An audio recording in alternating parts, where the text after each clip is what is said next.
Welcome, sleepless spirit. I'm your storyteller tonight, here to guide you gently into the shadows of slumber, where dreams take over and worries fade away. Before we begin, don't forget to like this video and subscribe for more bedtime tales, whispered just for you. Let me know in the comments, where in the world are you watching from, and what time is it as you listen tonight? And if there's a story you've been longing to hear, something spooky, something comforting, tell me. I'm always listening. Now, tuck yourself in. Let the darkness wrap around you like a warm blanket. It's time to let go and drift into the story. After more than 15 years of operating 18-wheelers, Mike Henderson came across something on Interstate 80 that continues to keep him up at night. Mike was transporting a bunch of equipment from Chicago to Sacramento on a chilly February night. In 2018, Nebraska's I-80 corridor is infamously barren, particularly in the winter, when snow covers the vast plains and visibility is nearly non-existent. Approximately 11 p.m. when Mike first saw the headlights in his rearview mirror, he was around 40 miles west of Grand Island. Two well-positioned beams, keeping a precise distance behind his rig, sliced through the whirling snow. He didn't give it much thought at first. Even while many truck drivers used the same routes, particularly on major interstates, the spotlights never faltered, never drew nearer, and never stumbled back. Mike attempted to communicate over the CB radio. This is the 80-mile marker, 285, eastbound freight dog, breaker 19, back there. Do you have your ears on? Just static. He made another attempt, changing the channel, but received no answer. The headlights never changed, like two unblinking eyes observing everything. He did. Around midnight, Mike anticipated seeing the person who had been after him when he pulled into the Flying J truck stop in Big Springs. After backing into a parking space, he got out of his cab and looked around the lot for the other vehicle. Only a few tractors and a single automobile near the gasoline pumps occupied the almost empty parking lot. He had not been followed in by any truck. Bewildered, Mike circled the lot, looking in the shadows next to the building and behind other trailers. Nothing. Asking the night clerk if he had seen another large rig in behind him, he went inside and got a coffee. The slender, hollow-eyed clerk simply shook his head. "Driver, you are the only truck that has passed by here in the past hour." Mike tried to get rid of the shaky feeling that was crawling up his spine and got back on the road. Perhaps he had been dreaming. Traveling long distances may cause mental confusion, particularly during inclement weather. However, those same headlights reappeared in his mirrors 20 minutes later, staying precisely the same distance away. Mike made the decision to try something new this time. He slowed down from 65 to 55 miles per hour, and then to 45 miles per hour. The headlights never closed the distance as they slowed alongside him. They kept up with him exactly as he sped back up to highway speed. The other motorist appeared to be following him. With mechanical synchronization, accuracy, Mike saw something impossible. And that's when the real dread started.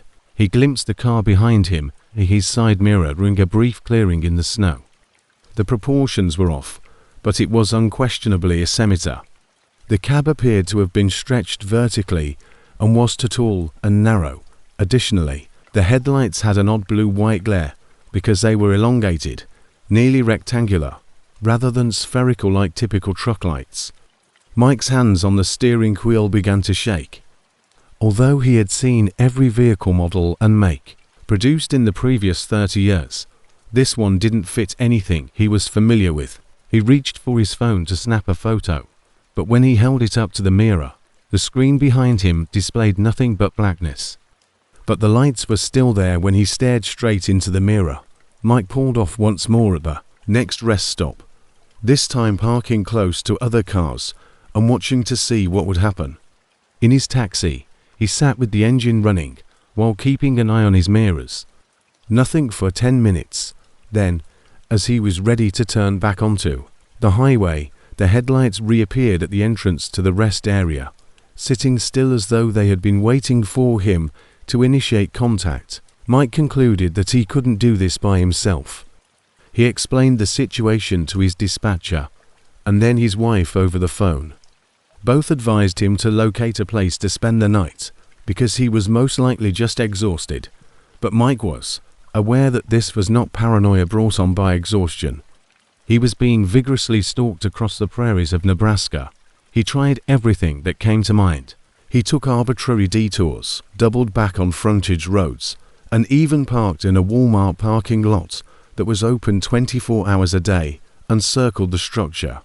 Each and every time, without exception, like a predator pacing its prey, the headlights would resurface just where they had been previously, keeping that identical following distance. The psychological torment went on for more than 200 meters. Mike began receiving odd signals on his CB radio. There was a low, rhythmic humming that appeared to beat in time with his heartbeat, but no words. Even after turning off the radio, he could still hear the humming, which now appeared to be coming from within his own taxi. The weariness was starting to get to Mike as dawn drew near and he passed into Colorado. He was beginning to doubt his own sanity as his vision became blurry. Then the headlights came closer, perhaps about Sterling. The ensuing distance was getting shorter for the first time in more than 6 hours. Mike pushed his truck well above the safe speed limit for the icy conditions by flooring the accelerator. He saw the headlights in his mirror continue to gather speed with unfathomable smoothness, as though the pursuing car were not subject to the same physics rules that applied to his own truck. Mike was about to be overcome by the enigmatic light when he topped a hill and was greeted by the sight of a Colorado State Patrol station. With his horn honking, he pulled into the parking lot and dashed inside. At first, the on-duty trooper appeared despite being dubious of Mike's desperate tale. They consented to accompany him back outside to inspect the scene. Mike's truck and two cop cars were the only vehicles in the parking lot. The pursuing car was nowhere to be seen. After reviewing Mike's logbooks and running his information, the trooper advised him to rest before continuing his trek.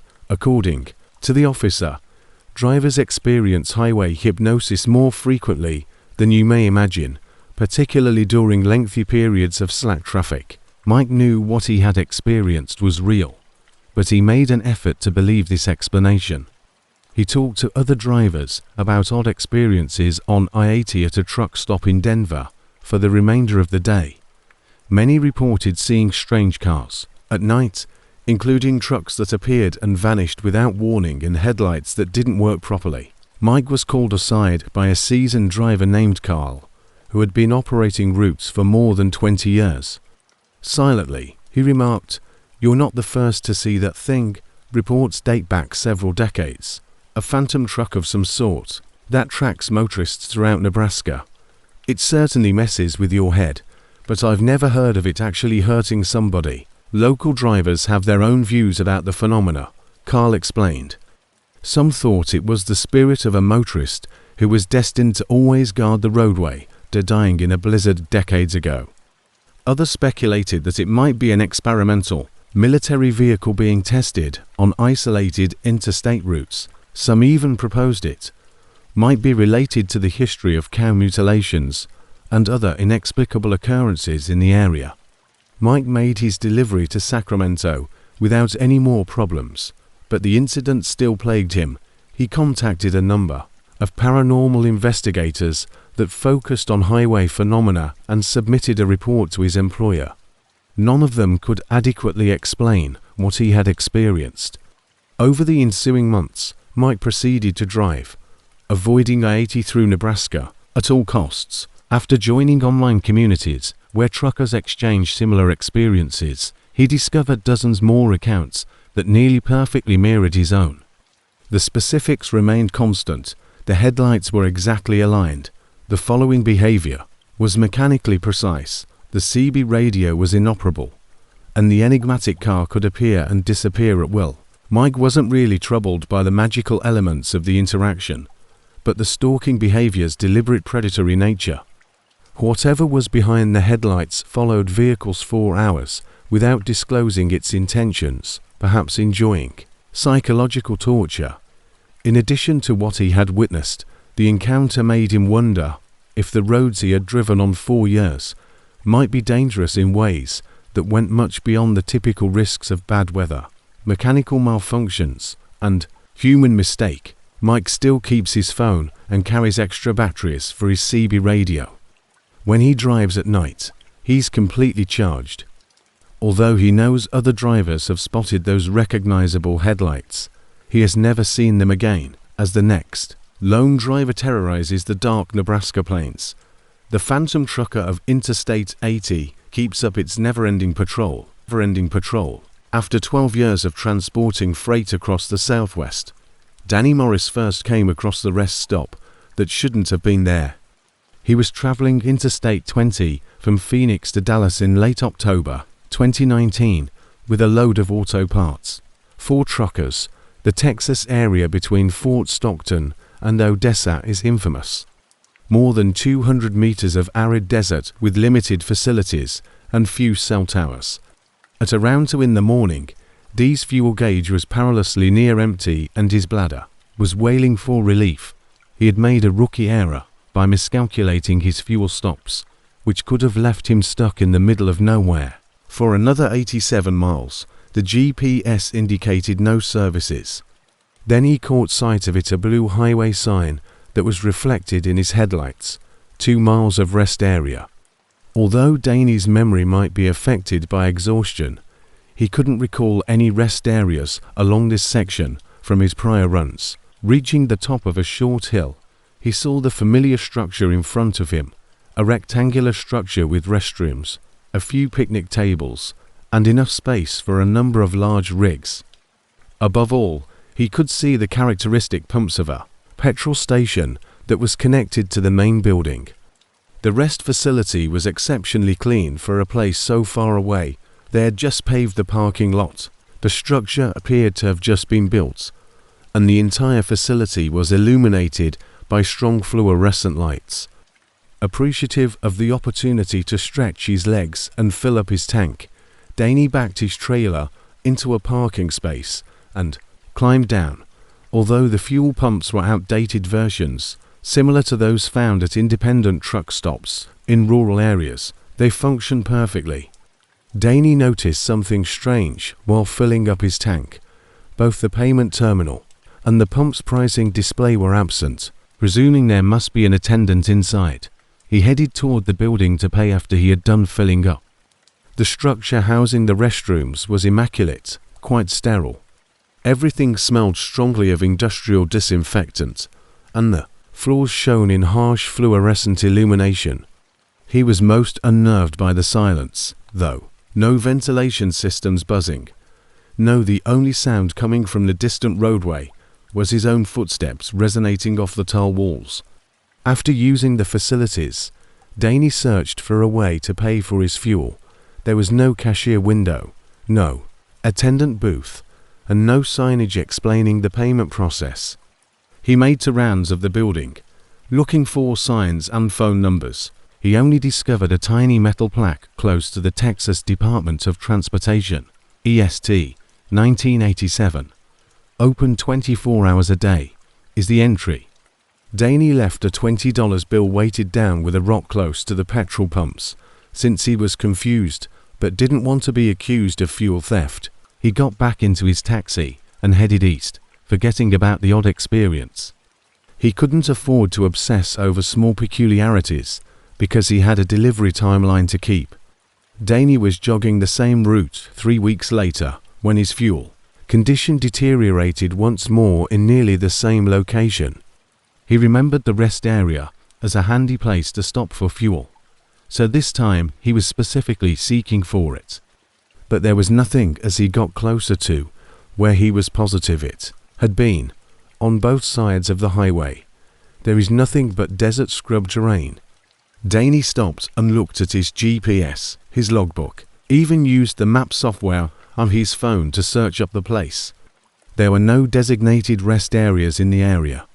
The nearest services were more than 80 meters distant, just as he had remembered. He had to nurse his rig to the next truck stop, barely making it on fumes, Because he was confused and growing more and more worried about his fuel condition, Danny questioned other drivers about rest places along the Flying J in Odessa. That section of the I-20. He received the same response from a number of seasoned drivers who had been operating Texas routes for decades. Between Odessa and Fort Stockton, there were no rest stops. It had never been. One driver said, "You might be thinking of the old Texaco station that used to be out there, however, that has been closed for at least 15 years. Following some sort of mishap, the state condemned the property." Danny couldn't get the memory of the rest spot out of his mind that night during his sleeping delivery. Everything was really obvious: the design, the antiseptic restroom building, and the fuel pumps. For the petrol he had pumped, he had even left money. It hadn't been some delusion brought on by exhaustion. It had been real. Danny couldn't sleep and began looking things up online. He discovered a number of trucker sites where drivers discussed their experiences with enigmatic stops on different highways. His blood ran cold at what he found. Several drivers claimed to have seen the exact rest spot he had described, but in various places with the same characteristics each time: the old-fashioned petrol pumps without a payment system, the sterile building, and the total quiet. The most unsettling posts were made by drivers who had made several stops there. With every visit, they spoke of an increasing uneasiness, as though there was something subtle but inexplicable amiss. Some reported discovering personal belongings that didn't belong to them, items that appeared to be from different eras in the restrooms. According to one driver, he saw a 1987 trucker's logbook filled out in handwriting other than his own on a sink counter. Danny discovered a 2003 forum post in which a driver named Pete Richardson recounted an encounter that was almost exactly like his own. Over 6 months, Pete had made 3 visits to the enigmatic rest area, usually in a different state, but usually along bleak interstate highways. Pete noted that after his 4th visit, he had made the decision to remain longer and take a closer look around the facilities. Pete's posts indicate that he found the buildings inside to be significantly larger than its outside. Outside the main bathroom, there were further hallways with what appeared to be motel room doors lining them. With the exception of one at the far end of the hallway, all of the handles were locked when he tried them. He discovered a tiny room with a desk, a bed, and personal items that appeared to be decades old, including clothing, toiletries, and old-fashioned photos of people. Pete made a quick and unsettling last post in the topic. More rooms were found, some of them occupied. Leave this place. Avoid stopping at the hygienic rest area. Simply don't. Pete's account had been inactive for more than 15 years. When Danny attempted to reach him via the forum's messaging system, he looked through missing people reports and transportation industry databases for Pete Richardson, but he couldn't find anyone with that name. As the weeks went by, Danny became fixated on creating paths that would return him to that section of the I-20, though he secretly sensed he was being pulled back to something he didn't comprehend. He told himself it was only curiosity. The recollection persisted in being frustratingly vivid, despite the rational half of his mind insisting that the entire experience had been a stress-induced hallucination. Danny was dead on his way back to Phoenix 2 months after his first encounter, when he purposefully took a detour to travel that particular stretch of highway. He had even allowed his fuel to run low, to reproduce the same time of night. The initial situation. His hands were trembling on the steering wheel. He got closer to the spot where the rest stop had appeared. The rest area was back, just as he had recalled. The ominous silence, the immaculate architecture, and the dazzling lights were all the same. Danny parked this time, but took his time getting out. He sat in his taxi, engine running, looking through his windshield at the facility. Everything seemed identical to his initial visit, down to the location of the picnic tables and the style of the light fixtures. It was against his better judgment that Danny got out of his taxi. This time, the silence was even more deafening. as though the whole region were isolated from the outside world. His footsteps seemed strangely loud on the tarmac as he moved slowly in the direction of the structure. The bathroom was as pristine and immaculate as he remembered. This time, however, Danny saw nuances that he had previously overlooked. Despite their brilliance, the fluorescent lights did not cast any shadows and did not flicker like regular fixtures.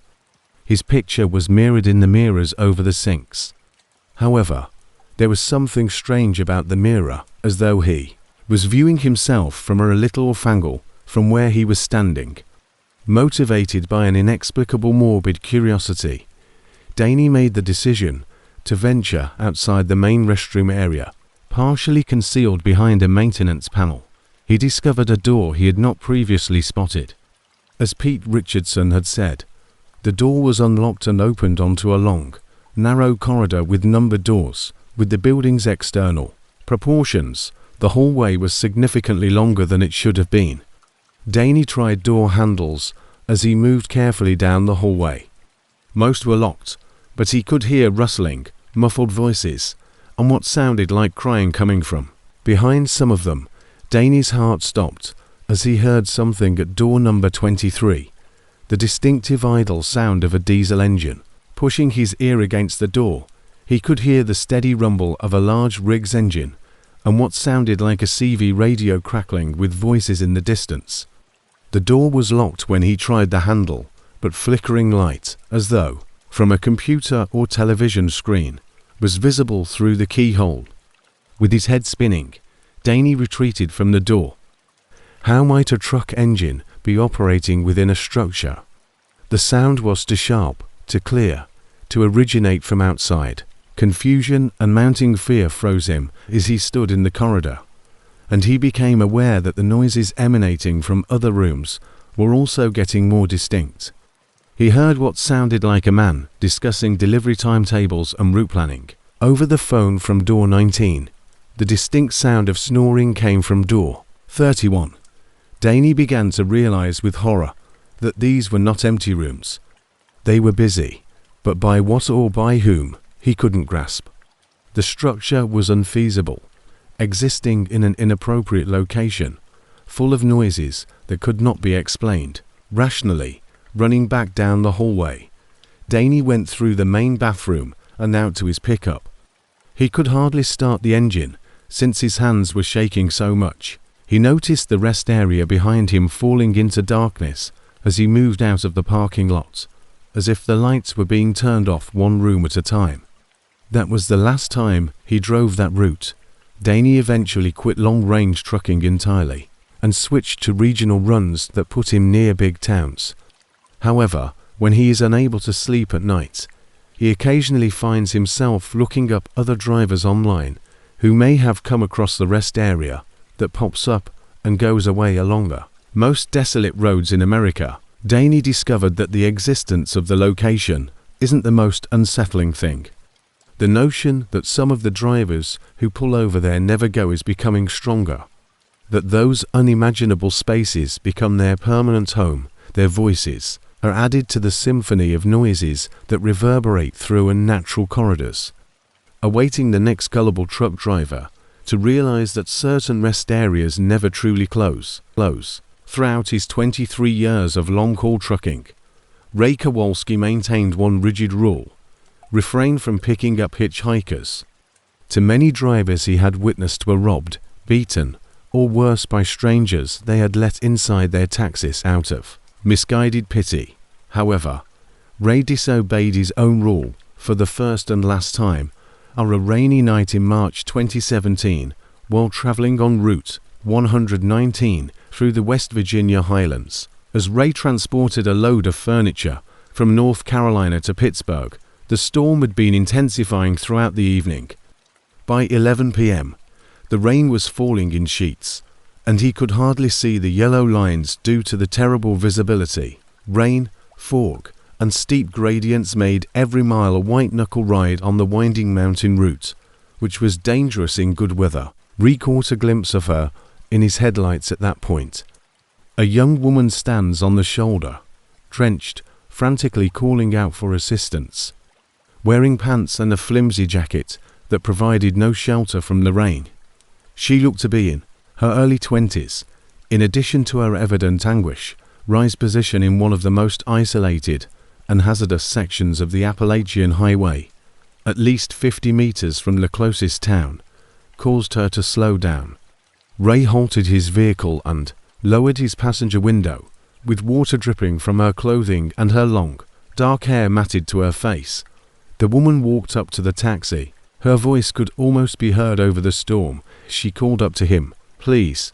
I was almost 2 miles back when my automobile broke down. I've spent hours strolling.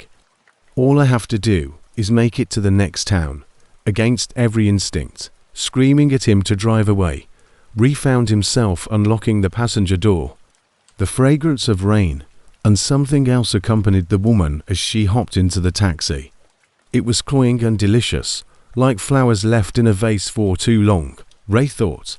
Without a word, she sat down in the passenger seat and closed the door. She said, "Thank you so much," in a quiet, oddly melodious voice. "I didn't anticipate anyone stopping." Ray noticed her skin was very pale, almost translucent in the dim light of the cab. When he turned to face her, she had black eyes. He couldn't see the pupils because it was so black. Additionally, her teeth appeared abnormally white when she smiled. "No problem," Ray said, although he was already feeling guilty about his choice. "What's your name?" "My name is Ray, Sarah," she answered, but something about the way she spoke it made Ray think she'd paused, as if she'd had to remember the name. "I'm Sarah." Ray put the truck back in gear and headed up the mountain road. Beside him, Sarah sat quietly, gazing straight ahead through the glass. Even though she was completely saturated, she didn't shiver, and Ray observed that the temperature in the cab appeared to have decreased by a few degrees since she had entered. The chill persisted even after he increased the heat. Ray attempted to talk to Sarah as they were driving, but her answers were brief and odd. Her response to his question about her origins was, "Around here," but was unable to identify a particular place. She was perplexed for a time before giving him a hazy nod when he described her car breaking down. Her staring at him when she believed he was not looking was the most disturbing. It was with an intensity that made his skin crawl, not with appreciation or the usual human curiosity. About half an hour later, Ray saw something that chilled him to the bone. Sarah's breath wasn't fogging up the windows around her, even though it was raining hard and humid. He was actually unable to spot any condensation from her breathing at all. With increasing horror, he looked over at her chest and saw that there was no movement, no rise and fall that would have signaled respiration. Panic gripped Ray, and his palms squeezed on the steering wheel. He tried to rationalize what he was seeing.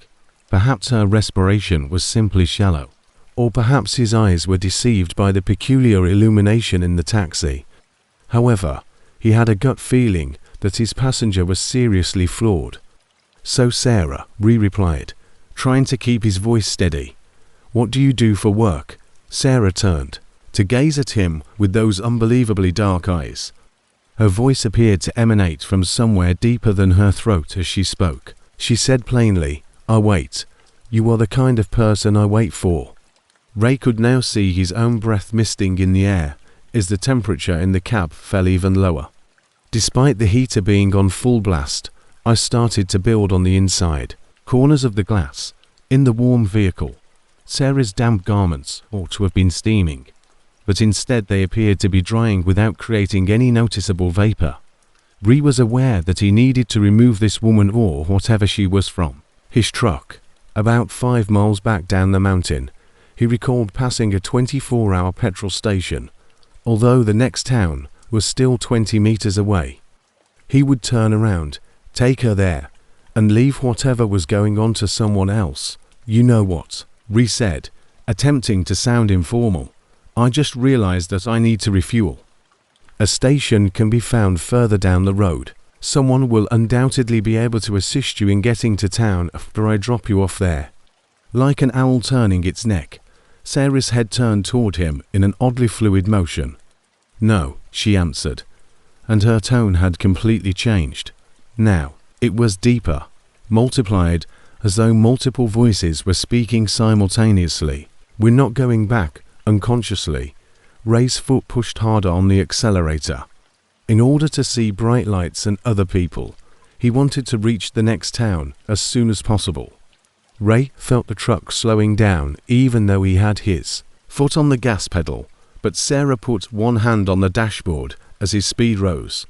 Even though the engine was still running, the car seemed to be being held back by an unseen force. "What are you?" Unable to keep up the act that this was a typical scenario, Ray muttered. When Sarah smiled, Ray noticed that her teeth were all black instead of white, as if she had coal in her mouth. In her amplified voice, she asked, "What happens when people don't follow their instincts?" Ray tried desperately to speed up, but the truck had now slowed to a crawl. He could see through the rain-streaked glass that the road ahead appeared to be going on forever, as though the distance to the next town was getting farther away every second. There were none of the familiar sights he had seen dozens of times along this road. Reaching for his CB radio, Ray hastily changed channels and called for assistance. "Mayday, Mayday. En route 119. This is a freight dog. Mile marker, milestone." The numbers on the mile markers they were passing didn't make sense to him.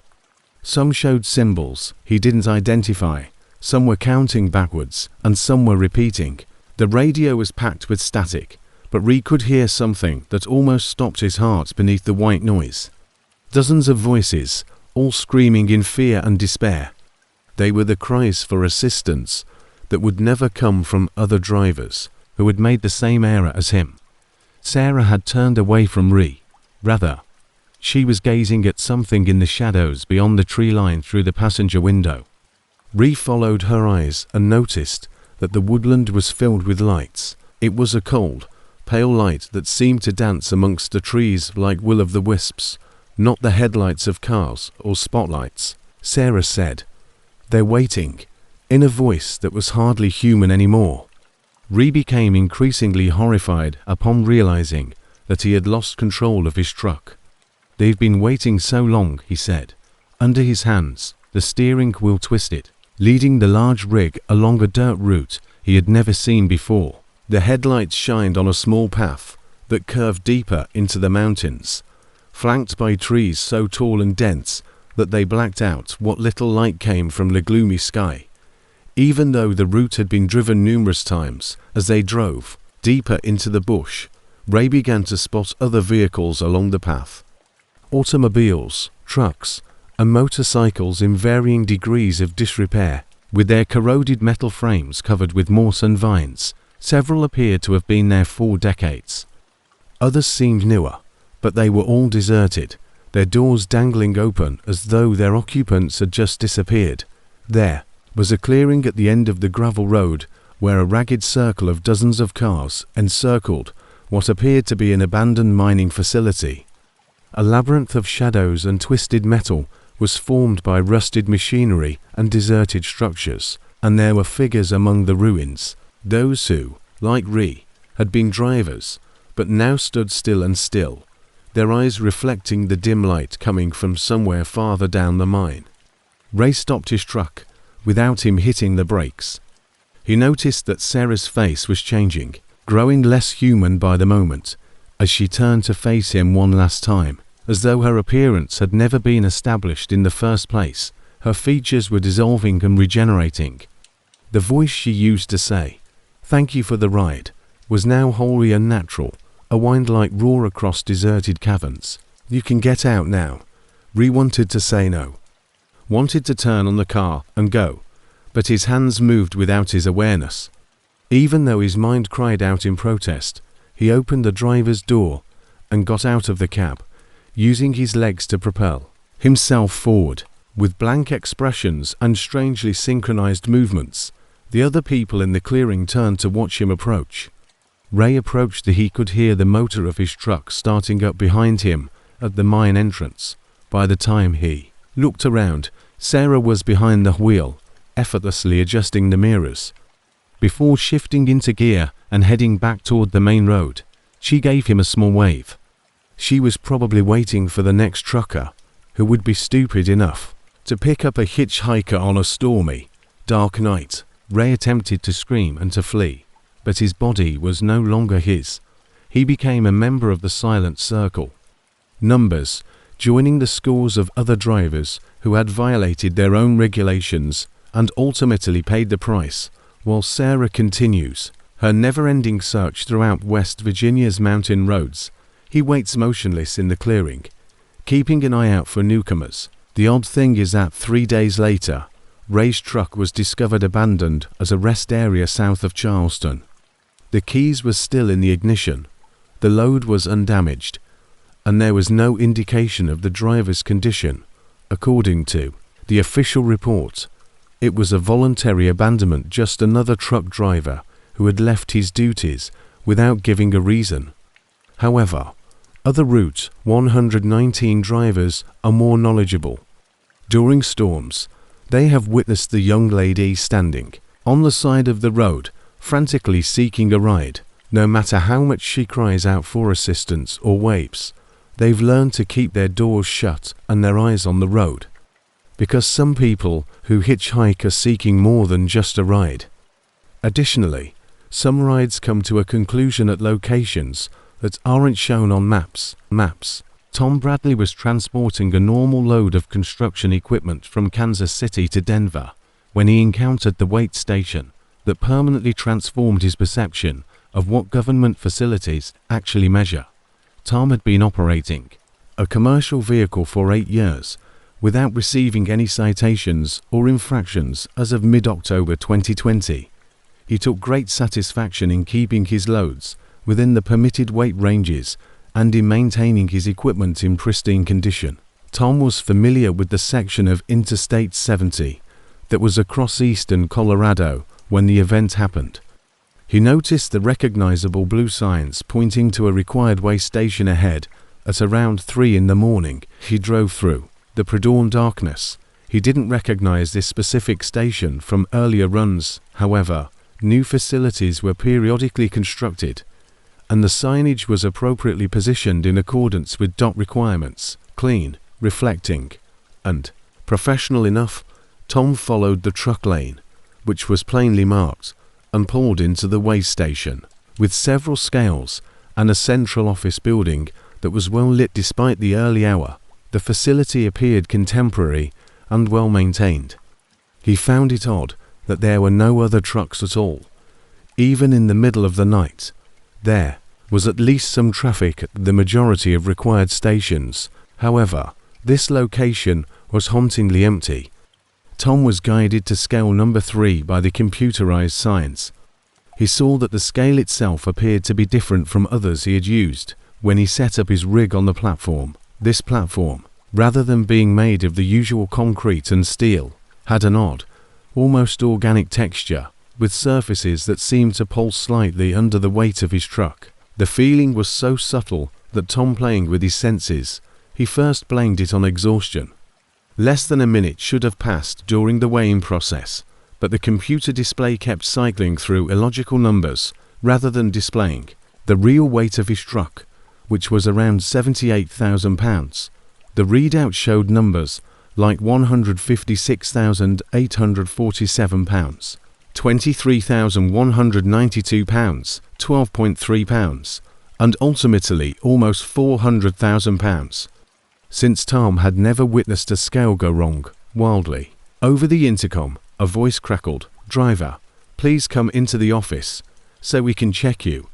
The tone of the voice made Tom's skin crawl, even if it was distorted by static, as though the person speaking was meticulously pronouncing each word in accordance with a script they had learned but didn't completely comprehend.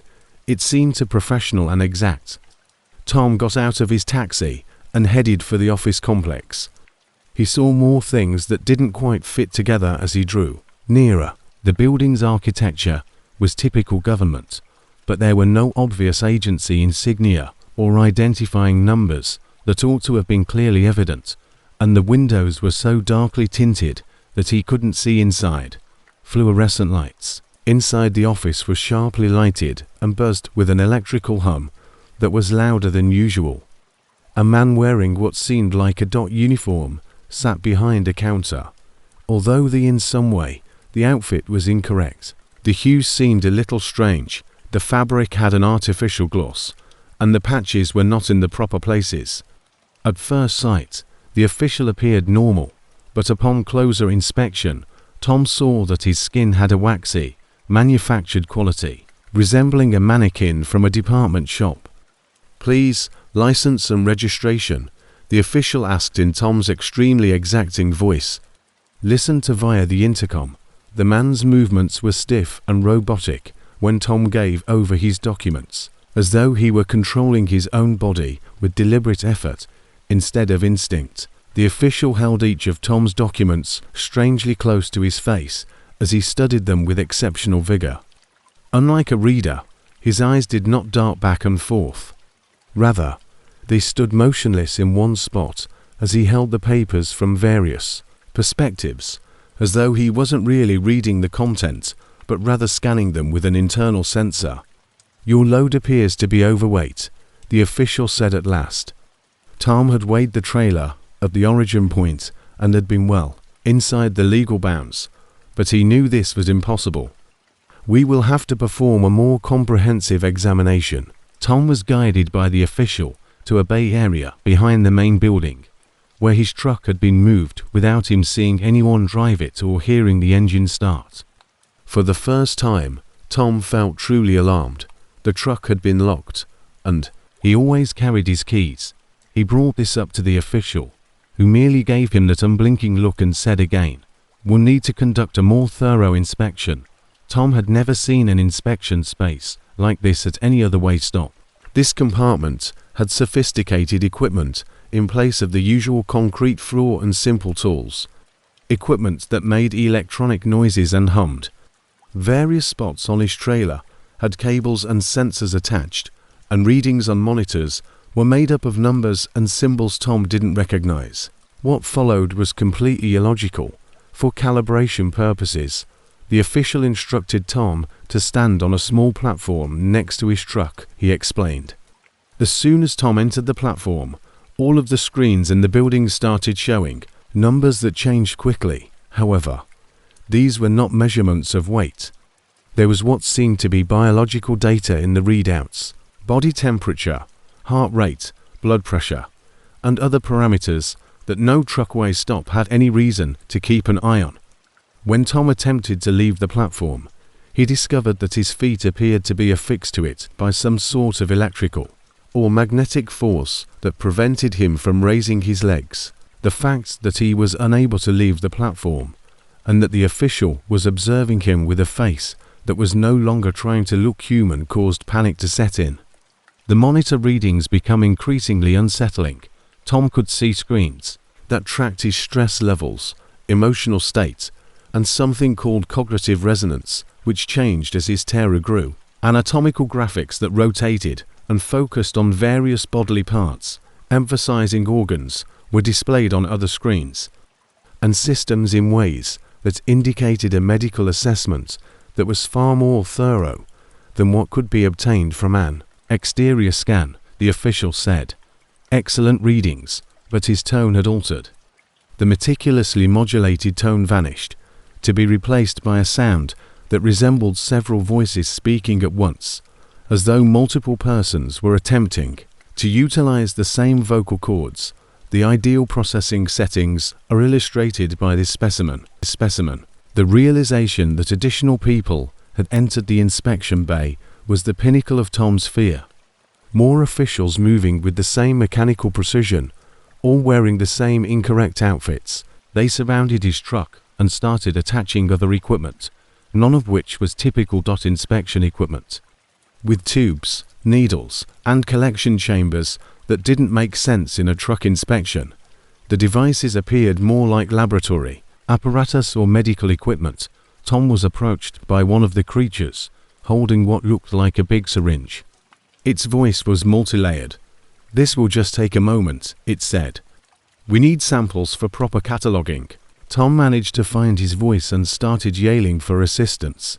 but it appeared that the structure itself was drowning out his screams, leaving no echoes or reverberations. The officials continued their preparations with mechanical efficiency, ignoring his distress. In the glossy surfaces of the bay, Tom could see his reflection. The fact that there were no reflections from the officials, however, frightened him the most. Tom and his truck were the only things visible in the mirrors and chrome surfaces. As though the uniformed figures weren't there, Tom was only a few inches away from the needle when all of the equipment abruptly stopped working at once. The humming stopped, the lights went off, and Tom was able to walk once more. He heard something in the shadows. The authorities' voices were no longer trying to sound human when they spoke to one another, a quick chittering exchange that was more like insect sounds than words. Everything was engulfed in a red glow as emergency lighting flashed on. Tom thought his truck would be damaged or disabled when he hurried toward it. Yet the engine started. Right away, he didn't wait to find out what had transpired or the reason for his release. As quickly as he could, he left the inspection bay and returned to the highway, continuing to drive until he came to a well-known truck stop 30 miles down the road. Tom reported the incident to the Colorado Department of Transportation right away at the truck stop. When he described the location of the facility to the dispatcher was perplexed. Official documents state that the mile marker Tom designated did not have a required way station. The closest examination due to budget cuts, the facility, which was more than 100 meters away, had not been used for required inspections for more than 2 years. Tom was adamant that he was at the correct place, and he even gave the precise mile marker where he got off the freeway. The DOT dispatcher verified that there was no way station, required or not, at that site after conducting a comprehensive inspection of all the facilities along that section of I-70. There was never an inspection facility run by the state, and no permits to build such a facility had been granted to any private enterprise. Tom drove back to the scene the following day with another driver as a witness, disturbed by the disparity. On each side of the highway, they discovered nothing but barren prairie countryside. Just the unaltered Colorado landscape that has existed for thousands of years, without any structures, scales, or access roads. What's more disturbing is that there were no indications that the site had ever been the site of building. There are no electrical connections, solid foundations, or soil disturbances that would suggest recent construction. After Tom informed the state police about the event, they looked into it on their own. Officers discovered no indication of any buildings at the designated spot, no other driver's accounts of such instances, and no explanation for Tom's reported experiences. The incident was categorized as driver tiredness hallucination in the official report, which is a very regular occurrence among long-haul truckers. However, Tom was aware that what he had gone through was genuine. His logbook, where the electronic monitoring system noted a 2-hour lapse in his driving time at the very spot he had specified, served as the evidence. Despite the fact that there was allegedly nothing there for him to stop at, the truck's GPS system likewise indicated a stationary period at that mile point. The medical examinations Tom paid for a week after the incident were even more unsettling. MRI scans showed tiny metallic items in his circulation that weren't present during his last physical 6 months prior, and blood work indicated strange chemical substances that his doctor was unable to identify. Before testing could be finished, the metallic objects in the lab samples inexplicably vanished when Tom attempted to have them examined. For several more months, Tom drove, but he steered clear of that section of I-7 whenever he could. Other drivers he interviewed described strange encounters at what they believed to be official way stations, establishments that did not show up on official maps, inspections involving non-trucking equipment, and officials whose actions felt oddly inhuman. When Tom joined an online community for commercial drivers, he discovered dozens of identities that were similar to his own, which was the most terrifying finding. Drivers throughout the nation reported seeing enigmatic inspection facilities that came and went, medical issues that emerged following trips to these non-existent stations, as well as officials who didn't seem quite human. After some time, Tom quit long-haul trucking and accepted a local delivery position that allowed him to work within 50 miles of his home base.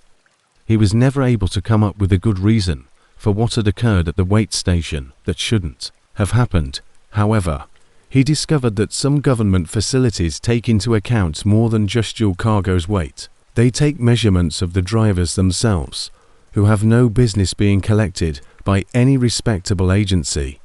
The fact that these interactions continue to occur is the most unsettling conclusion. Facilities with functions completely unrelated to transportation safety continue to pop up somewhere along America's roadways under the pretense of regulatory stops. Additionally, drivers who come into contact with them are left with more questions than answers, and occasionally they experience physical changes that they did not consent to and are unable to explain. After 15 years of transporting cargo across the Midwest, Marcus Rivera joined the convoy that altered his perspective on what happens to truckers who vanish without a trace. When Marcus first experienced what at first glance appeared to be the companionship that makes long-haul trucking pleasant during the most lonely hours, it was late November 2019, and he was traveling from Detroit to Oklahoma City with an empty trailer. Around 2 in the morning, the encounter started. Through Indiana on Interstate 65, Marcus was battling exhaustion and contemplating stopping for a few hours of rest when he noticed headlights rapidly approaching in his mirrors. He could see that it was another large rig as it approached, followed by 2 more trucks in perfect sequence. Marcus was signaled to roll down his window by the driver of the lead truck. It pulled beside him. Convoy assembling for the trek south. Across the distance between their taxis, the other driver called. He seemed to be typical of veteran drivers. He was in his 50s, with a flannel shirt and baseball cap. If you're going to Oklahoma, you have room for one more. It's safer to sprint through the construction zones together. Marcus was aware that there were a number of ongoing construction zones with constrained lanes and lowered speed limits on the section of roadway that lay ahead. It would be safer to run in a convoy, and having other drivers around would keep him focused. He jumped into formation after giving the thumbs up. In the queue was the 4th truck. Iron Horse was identified over the CB by the lead driver, who was followed by Diesel Dan and Mudflap. Marcus got into the flow of the convoy and used his handle, Desert Fox. It was a very professional and tight formation. Every truck was perfectly spaced, and lane changes were carried out with military accuracy. These were obviously they rolled through the countryside of Indiana, seasoned drivers who had previously collaborated. It was normal trucker talk on the CB, road reports, the weather, and friendly banter between the drivers. However, Marcus started to notice minor irregularities in their contact as the hours went by. When the other drivers acknowledged the state of the road, they all spoke in unison. Despite using different usernames, none of them appeared to have unique personalities, and their responses were identical down to the exact words they used. At approximately 4 a.m., Marcus discovered that they had been traveling for more than 2 hours without any of the other vehicles halting for rest, times mandated by federal laws, gasoline, or restroom breaks. When he stated that he had to pause at the Iron Horse's response to the subsequent truck halts was prompt and coordinated with the others. No, Desert Fox, we stay in formation till we reach our target. Marcus attempted to clarify that his log book legally compelled him to take breaks, but the other drivers merely echoed the same statement. What was more unsettling was that their voices were sounding more and more alike on the radio, as though the 3 different voices he had heard before were combining to form a single being that spoke through several mouths. When Marcus tried to leave the convoy at a truck stop close to Indianapolis, it was the first indication that something serious was amiss. His steering wheel was getting harder to move, as he indicated that he was about to pull off at the next ramp. His truck wasn't having any mechanical issues. For everyday driving, the power steering was operating without any issues. However, the wheel would buck him any time he attempted to veer off course, as though an unseen force held him in line with the other cars.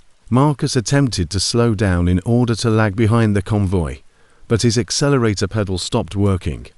Despite his inputs, the truck kept its precise position and speed.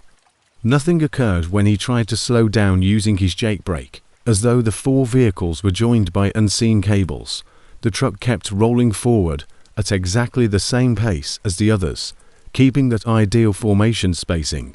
When Marcus realized he had lost control of his own truck, panic struck.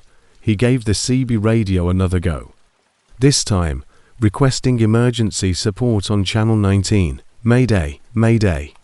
This is Desert Fox, at mile marker 127 on I-65 heading north. I've lost control of my car and need help right now. Instead of other drivers or emergency services, the three trucks in his convoy responded in perfect synchronization. You're right where you should be, Desert Fox. Continue to creation. The destination is becoming near. Marcus reached for his cell phone to dial 911. But even though he was in an area with typically good service, the screen displayed no signal. An error message he had never seen before appeared when he attempted to use his truck's satellite communication equipment. During convoy operations, communication is limited. Marcus realized they were not going in the direction he had anticipated as morning drew near. His GPS showed highways that the convoy had miraculously changed to instead of heading toward Oklahoma. Outside, the scenery appeared incorrect to level, to deserted, and with withered, artificial vegetation, with their dark windows and parking lots devoid of any cars, save for the occasional large rig sitting still and seemed abandoned. The few buildings they passed looked deserted. Upon attentively examining the other trucks in his convoy, Marcus came to the most horrifying revelation. What he had first assumed to be weather-related and typical road wear turned out to be something much more unsettling. The rust patterns on the trailers appeared almost natural, spreading like veins or root systems across the metal surfaces. The cab's paint had deteriorated in ways that showed they had been exposed to the weather for decades. Nevertheless, the vehicles moved with flawless mechanical accuracy. At about midday, the convoy pulled into what looked like a huge truck stop, even though Marcus' watch had stopped working hours ago. However, Marcus had never seen a facility like this.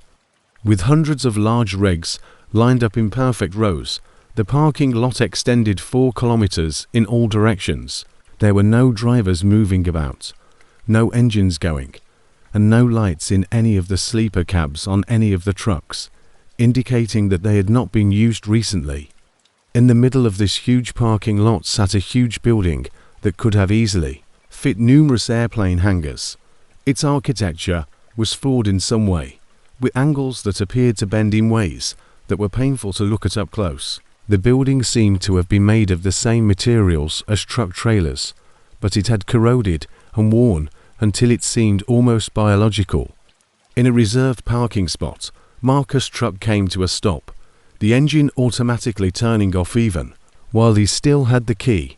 A mechanical click sounded oddly in the quiet silence as the doors unlocked. Outside, his convoy's other drivers were descending from their cabs with the same coordinated accuracy they had kept while driving.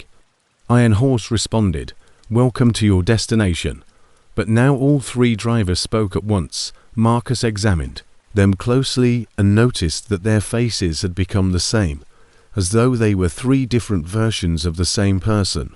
Their skin was similarly worn, rusted look of their trucks, and instead of having human pupils, their eyes reflected light like reflecting road signs. When Marcus attempted to start his truck and drive away, the engine refused to start. He tried calling for assistance on his radio, but each channel yielded the same response. He was told by that synchronized voice that he was in the right place. He glanced around the enormous parking lot and saw other drivers standing still next to some of the trucks, like sentries waiting for orders that would never come. Marcus saw his reflection in his truck's mirror and realized the terrible reality. He was starting to get the same weathered look as the other drivers on his face. Everybody else in the institution was wearing the same generic trucker uniform, and his clothes were fading to match. The most unsettling thing was that when he attempted to speak, his voice was beginning to blend in with the others, losing its own qualities and becoming part of the collective sound that reverberated across the interminable parking lot. Marcus became aware that he was joining the convoy, losing his individuality, and becoming one of the group of drivers who had been gathered off the nation's highways one by one. His hazy recollections of life before the convoy were already giving way to an overpowering urge to get back on the road and find more drivers to join their never-ending formation. Marcus's realization that this was what happened to the truckers was his final clear idea as a person who vanished. Those whose deserted rigs were discovered at rest areas without their drivers in sight. Those whose relatives were never informed of their whereabouts. Neither deliberate desertion or foul play had befallen them. They had been enlisted into a convoy that drove highways that were not shown on any map, attracting further drivers to join their coordinated formation until they had enough members to open new recruiting locations. Marcus positioned himself among the same people who were standing next to their trucks, awaiting the subsequent stage of the surgery. The convoy would soon disperse and head back to the normal roadways, each driver looking for lone truckers who could be persuaded to join them, until every truck on America's highways was a part of their coordinated network. The cycle would continue, growing their ranks one recruit at a time. The facility is located outside the typical geography and is only reachable by through designated paths that open up when the convoy requires additional personnel. Decades of recruitment are symbolized by the trucks stationed there. They were all driven by people who had a name, a family, and a unique identity. As they moved between the world of regular trucking and the one where all convoys eventually merge, they maintain perfect formation and fulfill a collective function that is beyond human comprehension. On distant highways, other drivers occasionally report seeing seemingly endless convoys of vehicles that appear to stretch into the horizon, while all of them are going precisely in unison and with perfect spacing. The recruitment wing of something much more dangerous is what these viewers mistakenly believe they are seeing some sort of military or commercial operation. The convoy keeps on its work, cruising the nation's roadways in smaller groups, always prepared to provide the safety and companionship that lonely travelers long for at their most lonely moments. Hours, families continue to wait for drivers who will never return home at truck stops around the nation. Their loved ones joining a convoy that never stops moving, never arrives at its objective, and never lets go of the drivers that join its everlasting formation. In his 11 years as an owner-operator, Jake Morrison had transported everything from furniture to animals, but the load he picked up in Portland on a misty October morning in 2021 would be his last. At 3 in the morning, the transmission had arrived through his broker. A premium rate was too excellent to pass up for an urgent delivery from Oregon to a small Montana hamlet. The shipper was prepared to pay double the usual amount for expedited shipping, and the shipment was identified as medical supplies with special handling instructions. Jake reached the pickup spot shortly after sunrise. The facility was located in a plain warehouse without any corporate identity or signs, in an industrial region where he had never worked before. Two men in coveralls, who spoke very little English and appeared anxious about something, were watching the loading dock. They told Jake to retreat to Bay 7, where their staff would load his trailer. It was supposed to be a simple pickup, but the loading process took a lot longer than usual. While the warehouse workers loaded his trailer, Jake sat in his taxi for more than 3 hours. and he observed a few strange details throughout that period. Even though the container was purportedly ordinary medical goods, the personnel donned full hazmat suits and employed equipment designed to handle hazardous materials rather than ordinary freight. The warehouse foreman gave Jake a sealed envelope with the delivery documents when the loading was finally finished. The man said in extremely accented English, "Don't open this until you get to the destination. It's crucial that you follow the route exactly as it is written. Except for petrol, there are no stops. Don't peek in the trailer."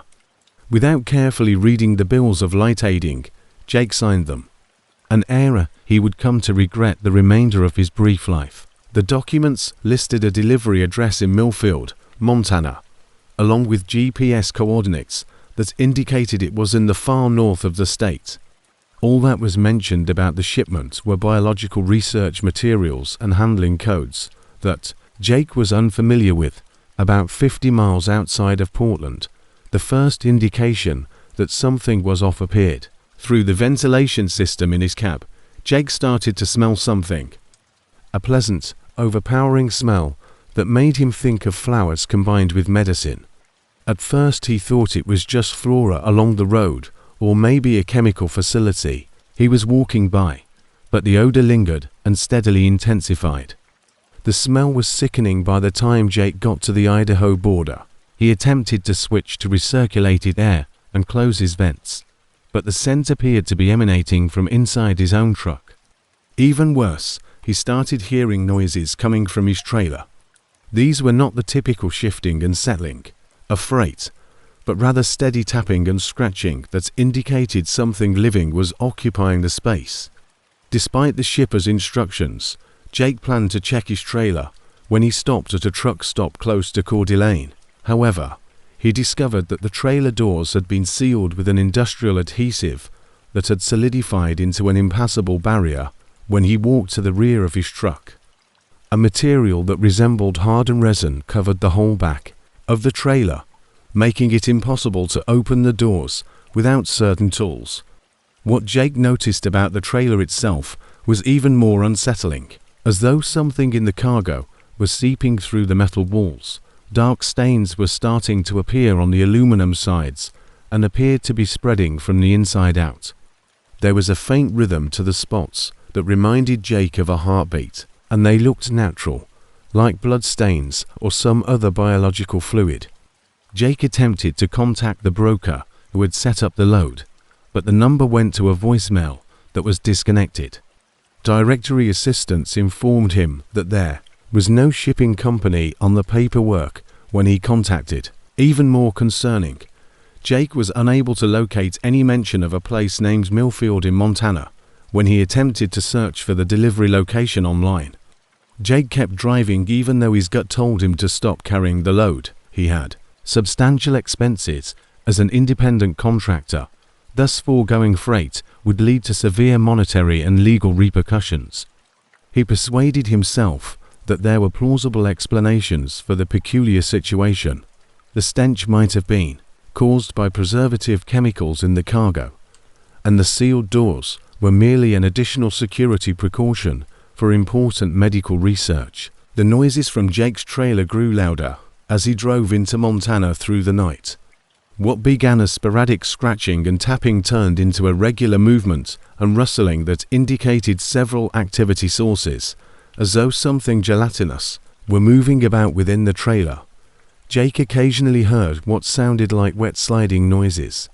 As Jake got closer to the alleged delivery site, the GPS data sent him into roads that were farther and farther away.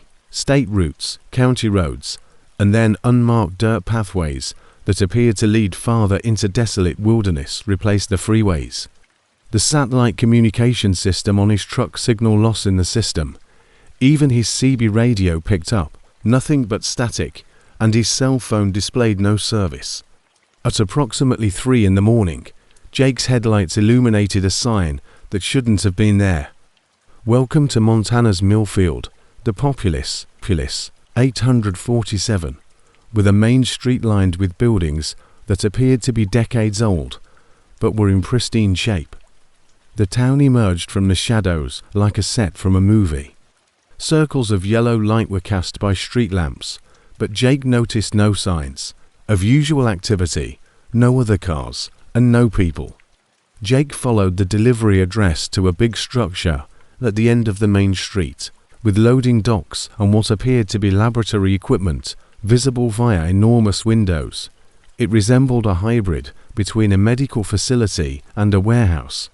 Floodlights turned on automatically as Jake backed his trailer up to the assigned bay, illuminating the space with glaring white light. To oversee the unloading, 3 figures came out of the building. They were dressed in full-body protection suits, just like Jake had observed at the pickup spot. But they moved smoothly and synchronized, as if they were dancing to a choreography instead of moving organically.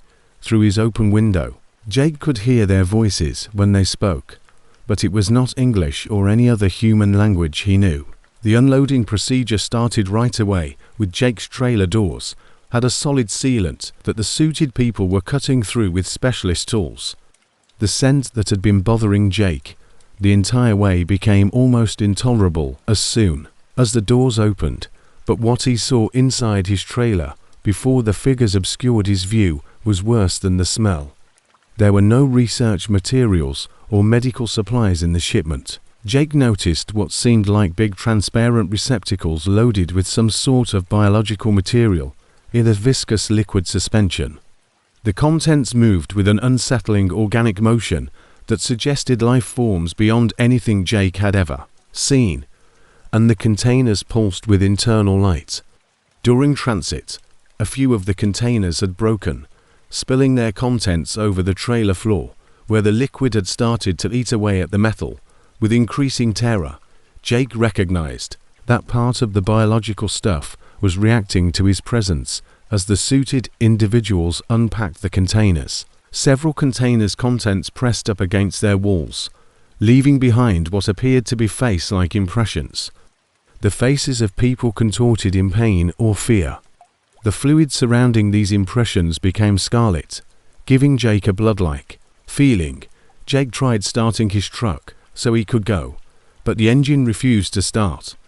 He saw that warning lights were flashing and all of the gauges on his instrument panel were whirling erratically, in rhythms that matched the throbbing beat he had been hearing coming from his trailer. It appeared as though whatever he had been transporting had contaminated his truck, exposed to the biological cargo, compromising its mechanical systems. A figure in a suit came up to Jake's taxi and motioned for him to lower his window. The figure's voice had an electronic quality that suggested it was being artificially manufactured. But when Jake obeyed, it talked in flawless English. "I appreciate you finishing this delivery. We no longer need your services." When Jake felt a stinging ache in his neck, he looked down to find that the figure had used a gadget that appeared more like a medical tool than a weapon to inject him with something. Jake could feel whatever had been injected spreading through his system like liquid fire as soon as the injection site started to burn. Jake's vision blurred and his thoughts grew more disjointed as the medicine took effect. Through the increasing fog, he noticed other people in the same protective gear coming out of buildings all throughout the town. Their artificial coordination suggested that Millfield was a complex masquerading as a rural hamlet rather than a genuine town. Seeing his own image in the truck's mirror and noticing that his skin was starting to take on the same dark stains that had developed on his trailer was Jake's final lucid recollection. He had been transporting more than simply cargo. It had been biological material. Over the long drive from Oregon, it had been infiltrating his truck and his body. Jake's truck was discovered abandoned at a rest area south of Billings, Montana. 3 days later, there was no sign of the cargo inside the trailer because it was empty and had been extensively cleaned using industrial solvents. Despite numerous efforts by his family and law police, Jake himself was never located. According to the official investigation, Jake most likely experienced a medical emergency or psychological collapse. He traveled into the forest after abandoning his truck, where he perished from exposure. However, This argument was rejected by other truckers who knew Jake. He was a seasoned driver with no past mental health problems, and it was not financially prudent to leave a costly truck. The allegations from other drivers who said they received comparable loads from the same enigmatic broker were even more unsettling. A number of drivers reported transporting sealed trailers to distant destinations, picking up medical goods from unmarked facilities, and having odd symptoms while doing so. Some of these drivers just vanished, but the majority made their deliveries without any problems. Their trucks were discovered in isolated, deserted areas with no clue as to what had happened to the drivers or their goods. There are no official maps or census records that include the town of Millfield, Montana. Jake's GPS data led him to a region of untamed nature devoid of roads and buildings. However, drivers still record delivery to this non-existent address, and some agree the cargoes, in spite of the exceptional conditions and premium charges. After Jake's truck was eventually sold at auction, its new owner complained of undiagnosed mechanical issues. Occasionally, the car's systems would break down in ways that appeared almost natural, and even after thorough cleaning, the cab's lingering smell persisted. The vehicle was dismantled after a few months, with its parts dispersed around the nation's salvage yards. The likelihood that Jake wasn't the victim of the most terrifying part of his abduction is instead, it became a part of whatever was in his trailer. It's possible that the biological ingredients he carried were made to blend in with their host, turning human tissue into something that would benefit whoever runs the establishment under the guise of Millfield, Montana. Loads are still being advertised for delivery to places that don't exist, carrying goods that change the cars and the drivers who convey them, somewhere in America's network of independent freight brokers.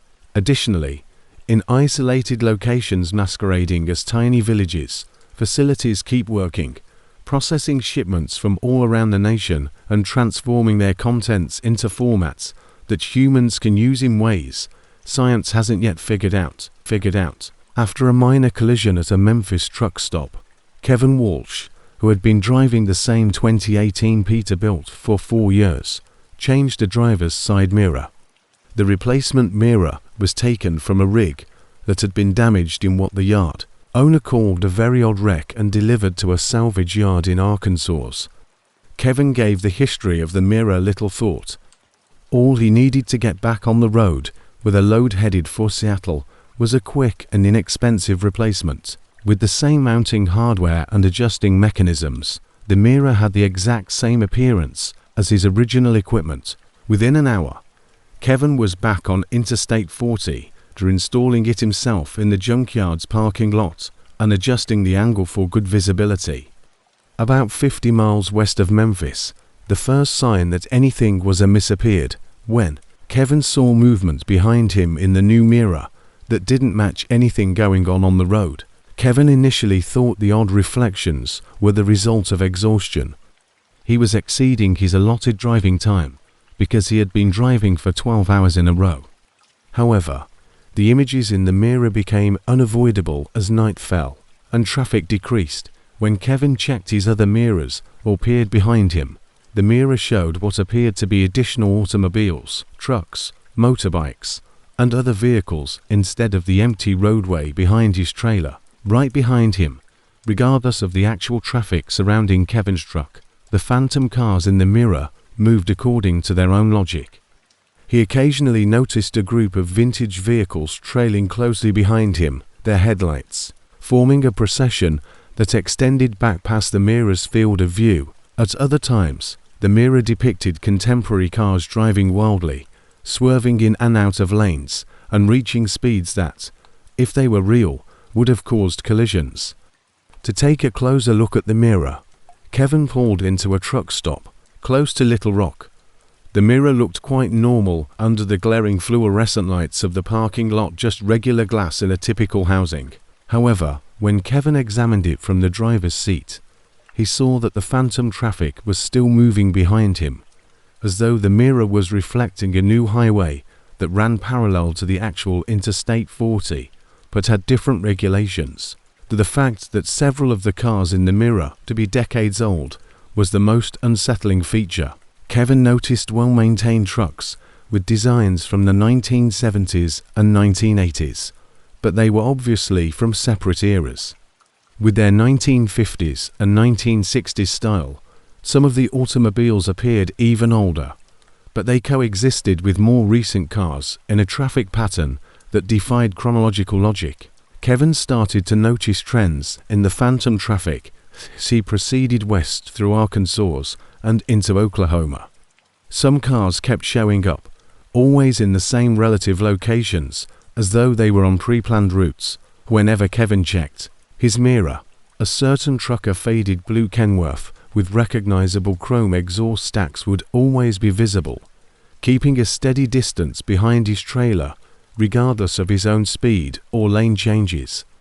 Unknowingly, Kevin developed a fascination with the blue Kenworth. He began observing when it appeared and attempting to alter his driving habits in order to engage with it. The phantom truck slowed down in proportion to Kevin's slowdown.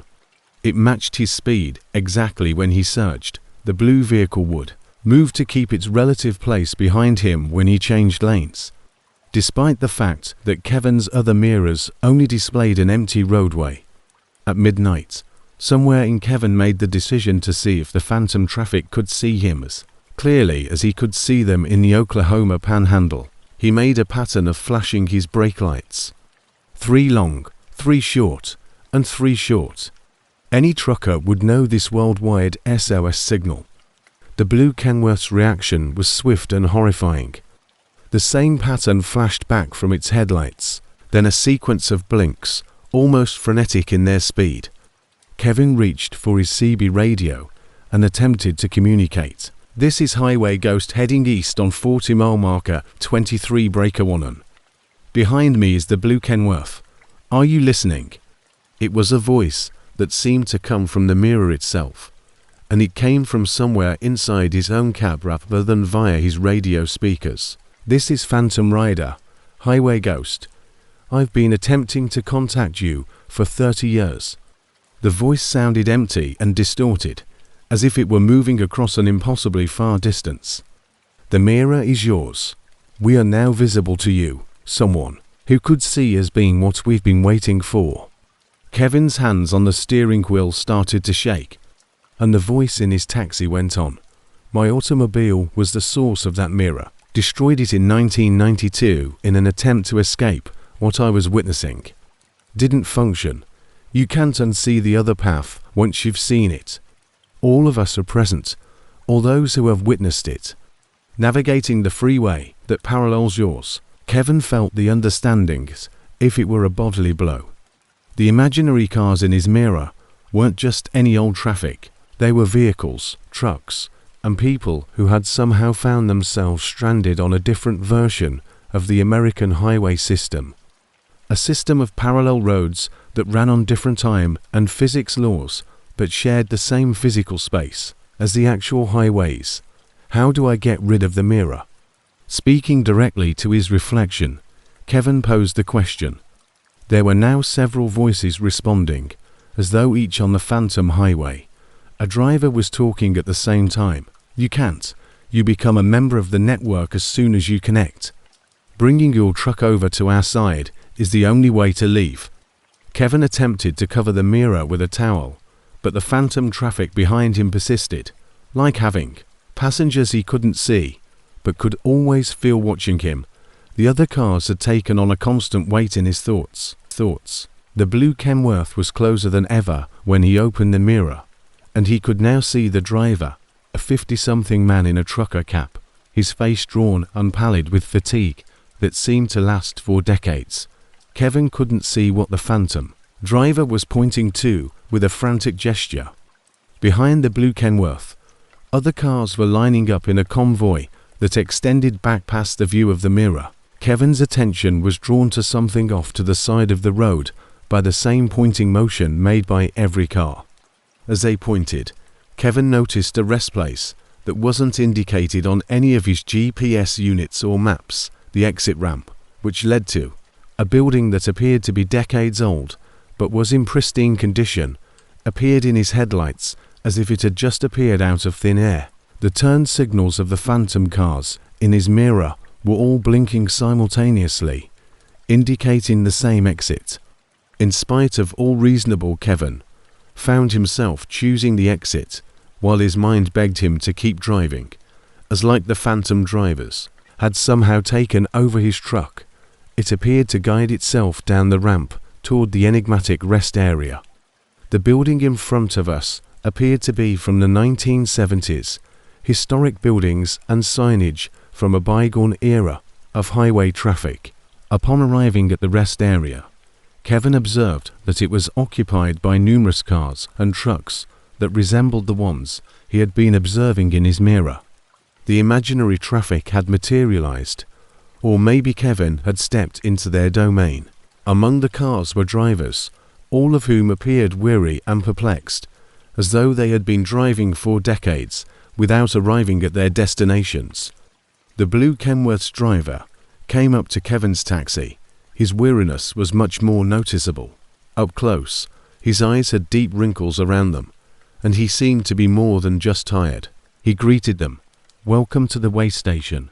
We take a break here on the Shadow Highway in between runs. Here, time passes differently. In an attempt to return to reality, some of us have been traveling the same routes for 40 years. Kevin discovered that the rest area was situated between the actual highway system and the imaginary roadways that could be seen in his mirror. Finally, drivers caught in the parallel network would find their way here, a spot to pause, but never really rest, constantly forced to head back to the never-ending freeways that led nowhere. The blue Kenworth driver clarified, "The mirror decides who can see. Drivers are typically the ones who are lonely, under excessive pressure, and spending too much time alone when driving. You join the shadow traffic as soon as you see it. Before you cross over entirely, your truck begins to show up in other drivers' mirrors." Kevin spoke with drivers who had been stuck on the phantom roadways for decades for what seemed like hours in the way station.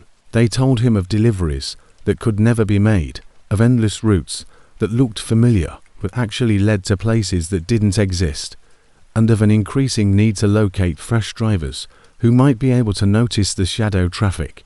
When Kevin eventually made it back to his truck, he saw that all of his mirrors were now not only the replacement displayed the phantom traffic and the actual highway at the same time. Kevin could no longer tell the two road networks apart. They were in the same area, divided only by a barrier.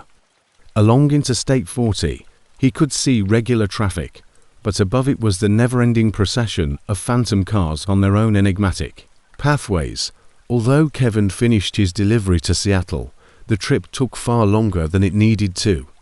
He was constantly taking detours that led to truck stops and rest places that were exclusive to the network of shadow highways. He came into contact with more stranded drivers at each stop.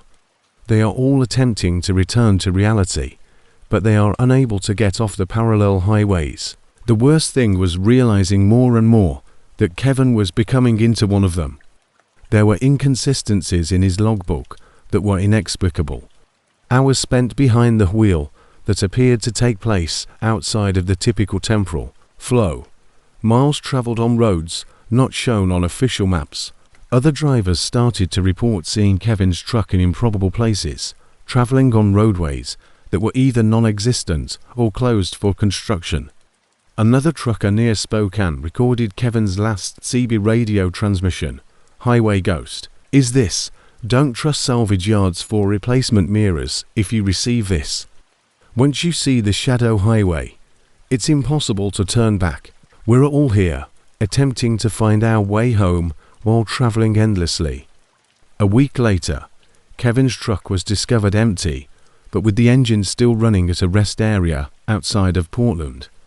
According to the logbook, he had driven non-stop for more than 200 hours, and impossible in light of human endurance limits and regulatory rules. The replacement mirror had vanished, seemingly snatched by an unidentified individual. However, on empty highways, drivers still report seeing Kevin's red Peterbilt in their mirrors, always keeping a steady distance behind them. Additionally, mirrors from damaged trucks wait for new owners in salvage yards around the nation, unaware that certain reflections reveal more than just the road behind you. They depict the roads that parallel our reality and are clogged with motorists who have made a mistake and are unable to find their way back. After driving company trucks for 15 years, Eddie Vasquez was anxious to become an owner-operator and purchased a used Freightliner Cascadia in Dallas in the summer of 2022. Eddie couldn't resist the offer from the rig's previous owner, Carl Hutchins, whose estate was selling it after he passed away from a heart attack while parked at a truck stop in New Mexico. Eddie was unaware that Carl had not passed away quietly while he slept. He was discovered sitting up straight in his driver's seat at 3 in the morning, his face frozen in utter dread, his eyes wide open. The truck appeared to be ideal for Eddie's requirements. The 2019 model featured a roomy sleeper berth that would be his home on long-distance journeys, a well-maintained engine, and low mileage. The inside displayed typical wear from Carl's use, but everything was in good condition and working. Eddie saw only one strange detail. The mattress in the sleeper berth appeared to have been replaced not long ago. Eddie hauled goods throughout the Southwest without any issues on his first several runs. The sleeper berth was sufficiently comfortable to allow for adequate rest during required break periods, and the vehicle operated without a hitch. However, on his fourth journey, Eddie had his first taste of what would turn into a nightly nightmare when he dead-headed from Phoenix to pick up a cargo in El Paso. Around 1:00 p.m., he had pulled into a truck stop outside of Tucson with the intention of sleeping for 8 hours before continuing on to El Paso. When Eddie climbed in, closed the blinds, and went to bed, the sleeper berth felt normal. However, the feeling that someone else was at the berth with him woke him up at around 2 in the morning. Eddie sensed that the mattress was moving, as though someone had squeezed into the little opening. It was a modest but distinct movement. He could tell that someone was lying down next to him by the steady compression and release of springs. Eddie's hand found nothing but empty air when he reached out in the dark. However, the feeling of an additional presence remained. Eddie initially ascribed the event to stress and the transitional phase of sleeping in a new setting. Nevertheless, the same pattern of movement, which suggested someone climbing into the berth, was seen every night. At around 2 a.m. Eddie attempted to leave the lights on. Nothing changed despite him sleeping in the driver's seat and even configuring his phone to record footage. Over the next few weeks, the presence of the nightly visitor increased. The vacant room next to Eddie started to radiate body heat. Additionally, he occasionally heard breathing that wasn't his, exhalations that were slow and strained, indicating respiratory difficulties. There was something moist and sluggish about the breathing that made Eddie think of his grandfather's last days before he passed away from lung illness. Eddie found out more about Carl Hutchins and the history of the truck. The prior owner was a seasoned driver with more than 30 years of experience who was renowned for his dependability and commitment to his work. However, in his latter months, other drivers had seen that Carl appeared more and more nervous and worn out, saying that even though he spent enough time in his sleeper crib, he was unable to sleep and was always tired. When Eddie started feeling what felt like physical contact from the unseen entity, things became more heated. Every morning, he would awaken to the touch of a delicate, yet definitely real hand on his arm or shoulder. It was an unusually frigid touch, and the chill it left would last 4 hours after Eddie's awakening. Then he heard murmured words in a voice he didn't recognize, and occasionally he felt breath on his neck. Eddie made an attempt to explain these events away as signs of stress-induced hallucinations or sleep deprivation. He saw a physician, had sleep tests, and even sought advice from an anxiety disorder specialist therapist. The results of every medical test were normal, and the experts explained his experiences by pointing to the psychological difficulties of acclimating to life as a self-employed truck driver. However, Eddie was aware that his experience was not psychological.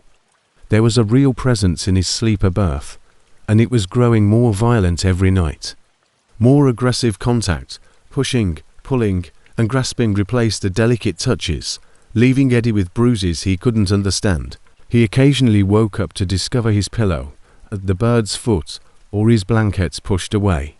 Eddie's decision to do further in-depth research on Carl Hutchkins was the turning point. He got unsettling information about Carl's last months from other drivers who had known him. According to some truckers, Carl had developed an obsession with an unseen entity he dubbed the passenger, who he said accompanied him every night during his sleeper berth. These sources claim that Carl had made every effort to get rid of his unwanted passenger. He had replaced new bedding and interior parts, had the vehicle sanctified by many religious leaders, and had even made multiple attempts to sell the rig. However, during test drives, prospective purchasers would express discomfort and describe feeling as though something they couldn't see was watching or touching them. Eddie learned that Carl's death had been more complicated than a heart attack. Unusual circumstances were cited in the coroner's report. Although Carl had noted in the truck stop's log that he intended to sleep in his berth, he had been discovered in his driver's seat in the middle of the night. Around 2 a.m., Carl was seen on security camera footage getting out of his truck and making his way to the main building, but he passed out in the parking lot before he could get to the door. The most unsettling aspect was that Carl was involved in a conversation with an unseen partner when he collapsed. Security footage revealed Carl was all by himself in the parking lot, but several cars in the vicinity claimed to have heard his voice begging someone to let him sleep. Equipped with this knowledge, Eddie faced the entity head-on. When he had to take his next rest period, he awaited the visitation at 2 a.m. in the sleeper berth. Eddie spoke out loud when he sensed the familiar feeling of someone climbing into the berth next to him. "I know you're here, Carl. You must go on. This truck is no longer yours." The reaction was swift and horrifying. Eddie could feel his breath condensing in the unexpectedly cold air as the temperature in the sleeper delivery fell.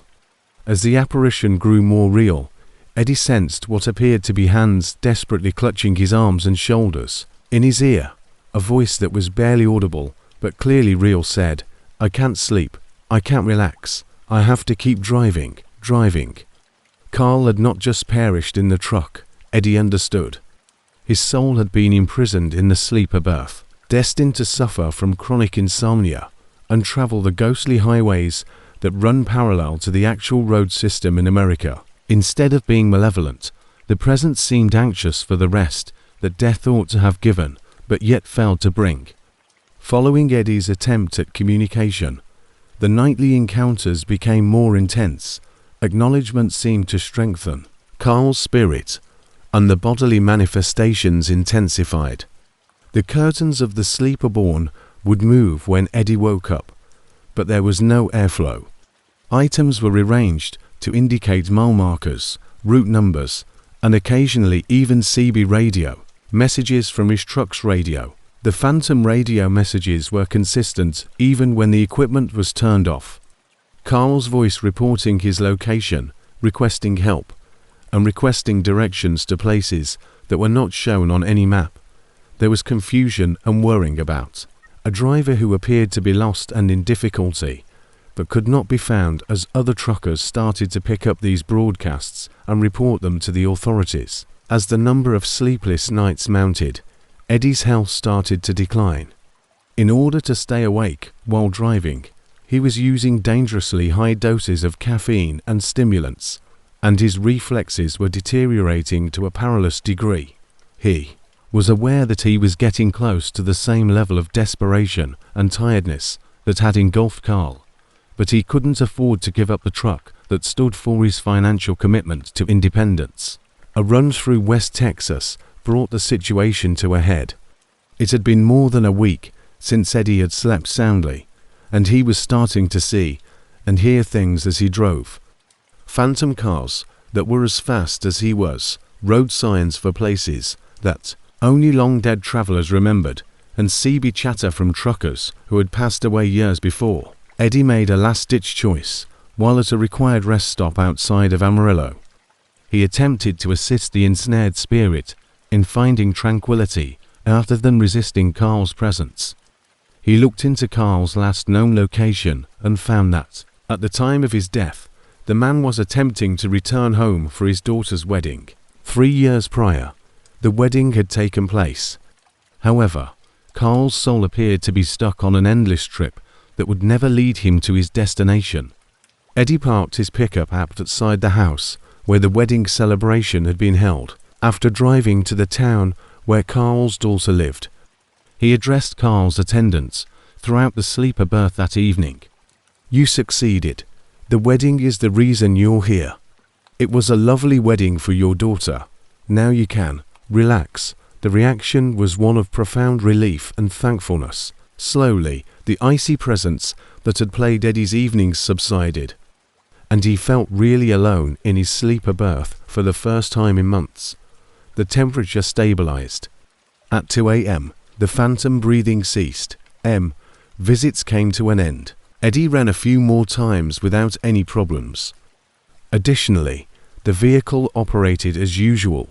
However, he couldn't get rid of the thought of what had happened to Carl, and what might happen to any driver who was overly dependent on the road, cut off from other people, and preoccupied with the never-ending route than the places that make travel meaningful.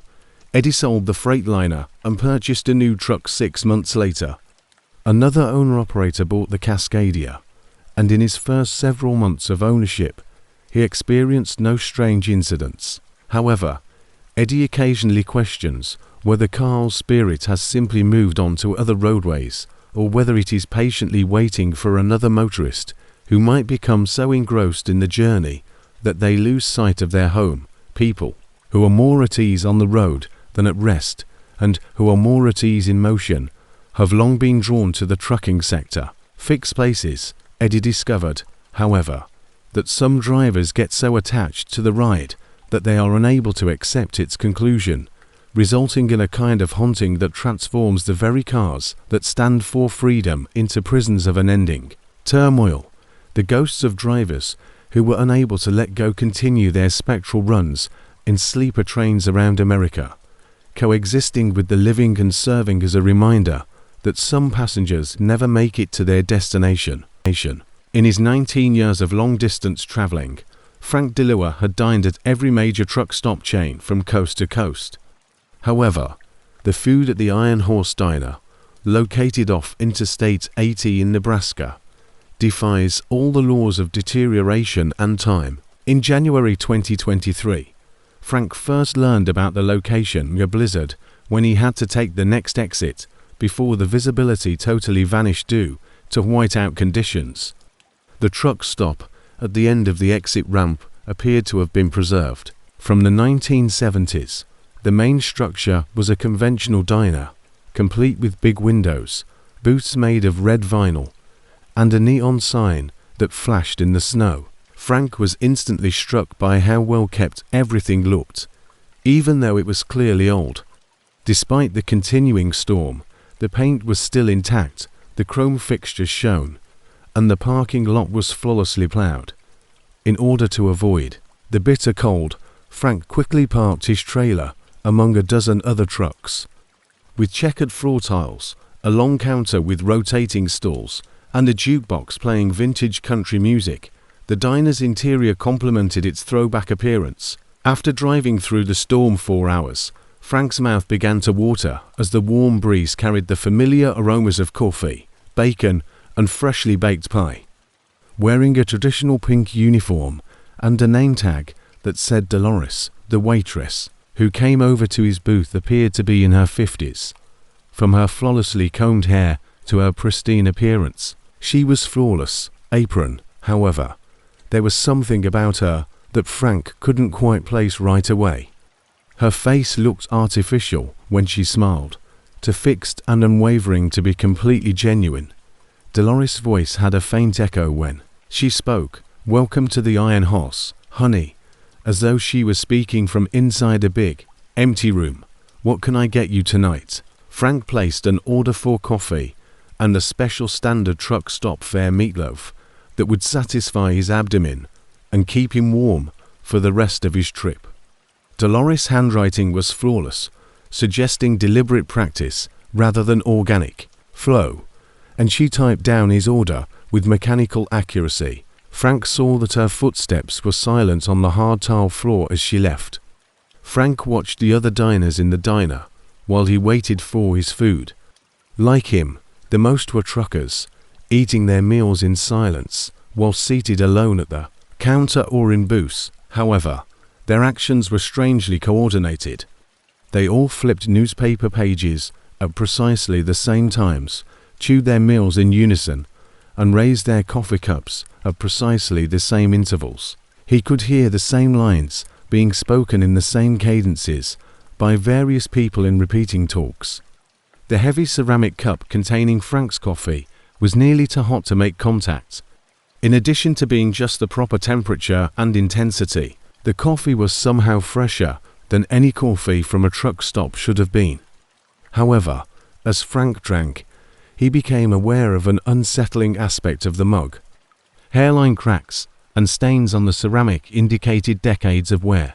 However, it appeared that the coffee's heat was coming from the cup itself, not the liquid within. With the same eerie perfection, the meatloaf special appeared. The mashed potatoes were fluffy and buttery, the vegetables were crisp, and the dish was substantial. But there was something strange about the cuisine that Frank could not quite place, as though it had been designed to evoke some romanticized recollection of comfort food rather than being prepared by human hands. It tasted almost too much like meatloaf should. Frank started to notice odd aspects about the cafe as he was eating. Despite the clear passage of time, the hands on the wall clock remained stationary at 11:47 p.m. Each track started precisely where the one before it did, and the jukebox played the same songs in the same order. The other patrons never seemed to finish their meals, which was the most disturbing. No matter how long Frank waited, their plates stayed at the same amount of fullness. Observe them eating. Dolores gave Frank a handwritten bill that had yesterday's prices but today's date on it when he asked for his check. The sums, which represented expenses from several decades ago, were much less than what Frank was used to spending at truck stops. "Our prices never change, honey," Dolores responded with her unwavering smile when he brought up the disparity. "We provide the same meals each day for the same price." Frank paid with cash, but the banknotes Dolores gave him didn't appear right when she came back with his change. The paper felt older and heavier than contemporary currency.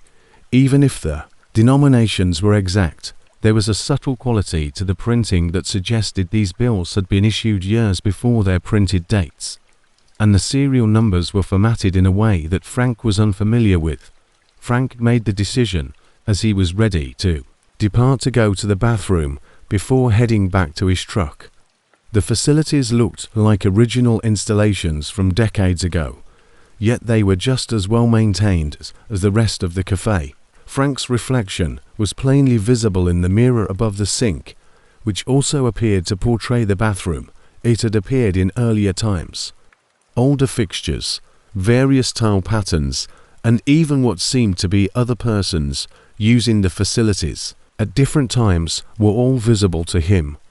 Back in the main dining room, Frank saw that the blizzard outside had entirely stopped, even though the weather forecast said it would go all night. He could see stars and beautiful skies through the diner's windows, as like the bad weather had never happened. His truck was exactly where he had parked it, but it looked like it had just been washed, and the snow that had been building up on his windshield was disappeared. Frank checked his logbook and got into his cab, anticipating to document a roughly 1-hour rest break, but his electronic tracking gadget indicated that no time had elapsed. Even though he clearly remembered spending a lot of time inside the diner, the system indicated that he had arrived at the truck stop and left in the same minute. His odometer showed no change in mileage, and his fuel gauge read exactly the same as it had when he had arrived. Frank drove west on Interstate 80, confused yet eager. To make up time, he attempted to comprehend what he'd been to the Iron Horse Diner, but the memories were strangely hazy, like if he were attempting to remember the specifics of a dream that was becoming less clear by the second. The flavor of exquisite coffee and the few strangely textured banknotes in his wallet were the only tangible signs that he had stopped. Frank made the decision to make another visit at the Iron Horse 3 weeks later while running the same route. Upon taking the same exit, he discovered that the diner had been replaced by an empty lot. No structure, no parking lot, no evidence that there had once been a building there. Frank queried other vehicles about the Iron Horse while driving 10 miles down the highway to a truck stop. No one had ever heard of it, and a number of seasoned drivers who frequently traveled I-80 stated that there had never been a truck stop at that exit. When Frank looked up the place online, he found unsettling details about its past.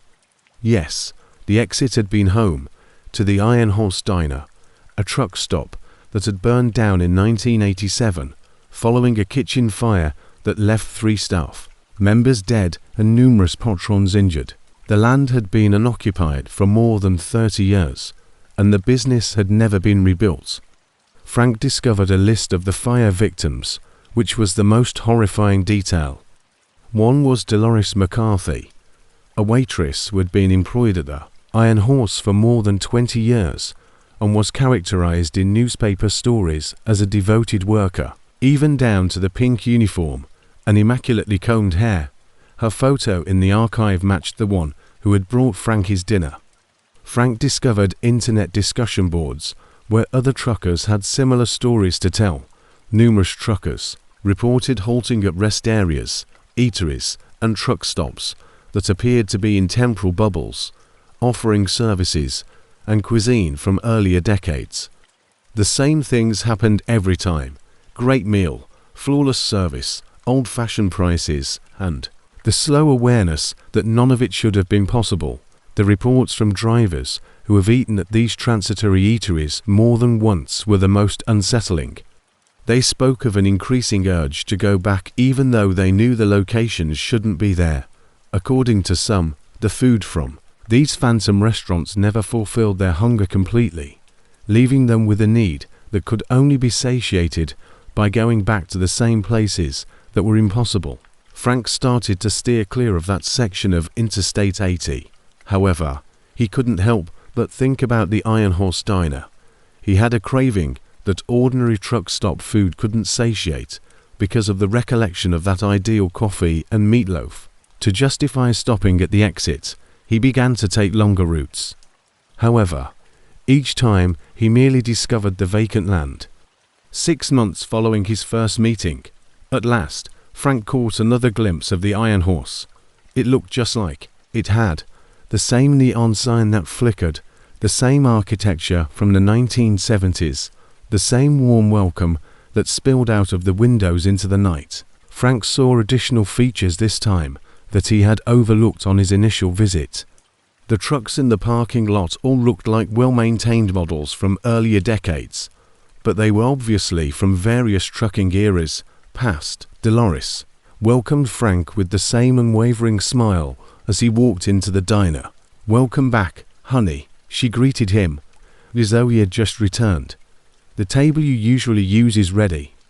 Frank became increasingly horrified upon realizing that his table was ordinary.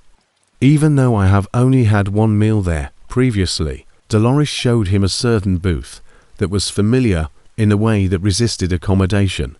She gave him the same menu he had seen on his first visit, with the same faded photos of cuisine that seemed too good to be true and yellowed pages. Frank realized that he was joining the Iron Horse Diner's temporal loop as he sat there among patrons who never grew older and employees who never changed.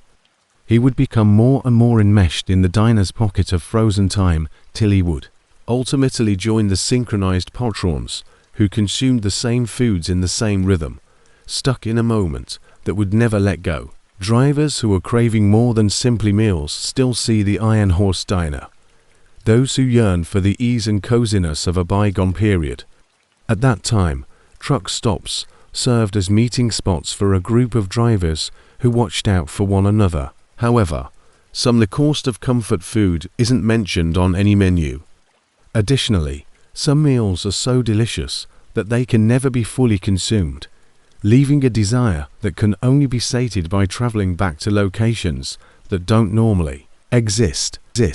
Bobby Hartwell used parts salvaged from 3 distinct trucks that had been damaged in separate accidents throughout the interstate system to rebuild the Caterpillar C-15 engine himself in his garage outside of Memphis.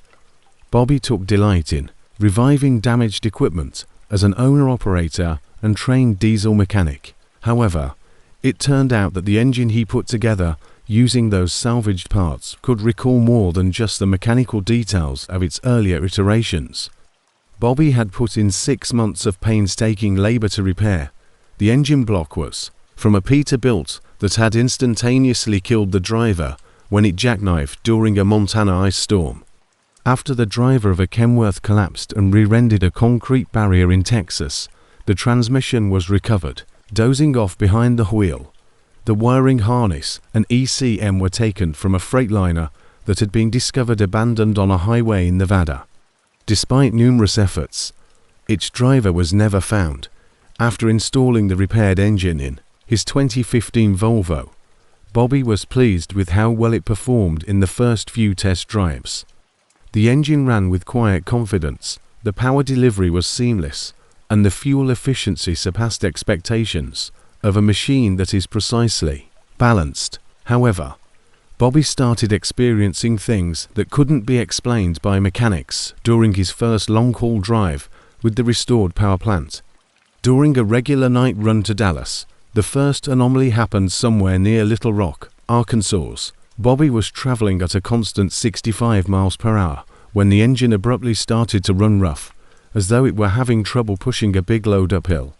The highway, however, was level. Every gauge displayed normal readings, and Bobby's trailer was almost completely empty. Before the engine resumed its smooth running, the rough running lasted precisely 3 minutes. Bobby pulled into the next truck stop and performed a comprehensive diagnostic check. He discovered no mechanical cause for the brief power outage, and all systems tested normally. Bobby, however, found something unsettling when he went through his electronic logs. The precise area where the Montana Peterbilt had jackknifed 2 years prior matched the GPS locations where the rough running had taken place. The 3 minutes matched exactly how long the initial motorist had been trying to restore control before the deadly collision. The engine started having similar episodes at certain points throughout Bobby's usual trips during the ensuing weeks. The transmission would forcefully downshift and the engine would abruptly idle high around Amarillo, Texas, as if the truck was struggling with phantom braking. It was the same spot where the Kenworth had collided with the concrete wall. On a lonely highway in Nevada, the engine would shut off all power for precisely 47 seconds. Investigators calculated how long the abandoned Freightliner had been in operation before its driver disappeared. Bobby conducted more in-depth study on the 3 source vehicles' histories and discovered unsettling trends. In addition to their final collisions, all 3 trucks had been involved in mysterious incidents prior to their collisions. Drivers who had driven these rigs reported mechanical behaviors that didn't match transmissions that moved in response to non-existent road conditions, electrical systems that triggered controls no human hand had touched, engines that appeared to react to unseen inputs, and any known failure modes. Just hours before the deadly jackknife, Russell Kane, the veteran driver of the Montana Peterbilt, had called his dispatcher to report that his truck was driving itself and memorizing roads it had never been on. Maria Santos, the driver of the Texas Kenworth, had complained on several occasions about her engine struggling to keep up with her and accelerating and decelerating without her using the throttle pedal. James Park, the missing driver of the Nevada Freightliner, had posted on trucker sites about his engine making decisions that appeared to originate elsewhere. Bobby started to realize that the mechanical parts of the rebuilt engine had more than simply their original specifications left as he kept running loads with it. Every mile they had driven with their former operators was imprinted with their recollections and driving habits. The engine produced power in addition to burning fuel. The experiences of drivers who were no longer able to operate their trucks were reenacted. When Bobby discovered that the engine was also learning from him, the psychological effect grew stronger.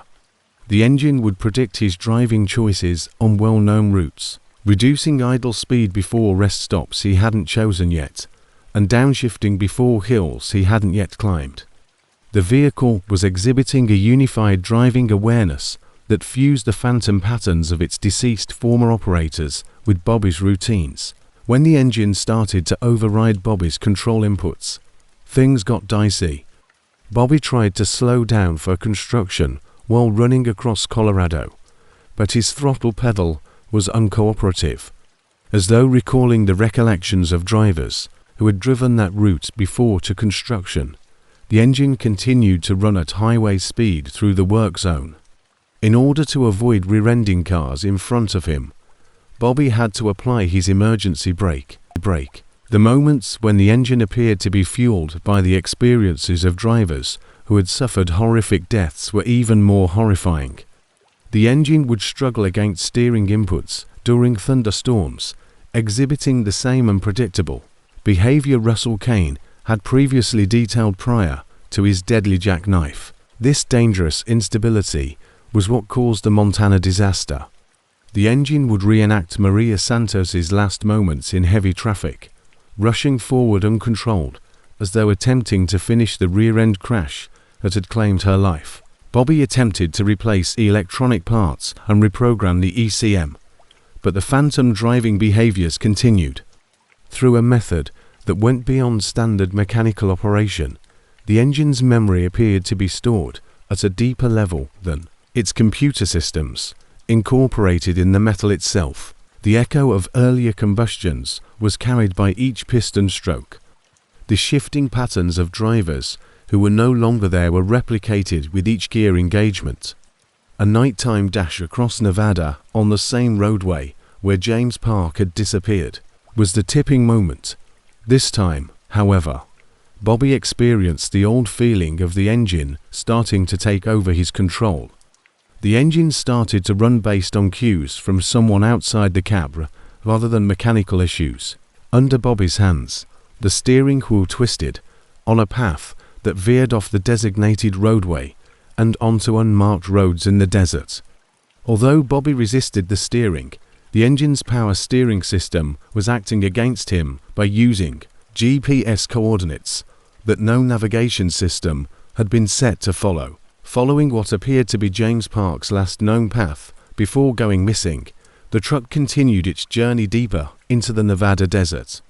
Over his CB radio, Bobby could hear voices, not live broadcasts, but recordings of Park's last conversations describing his incapacity to operate his car and his perplexity about where he was.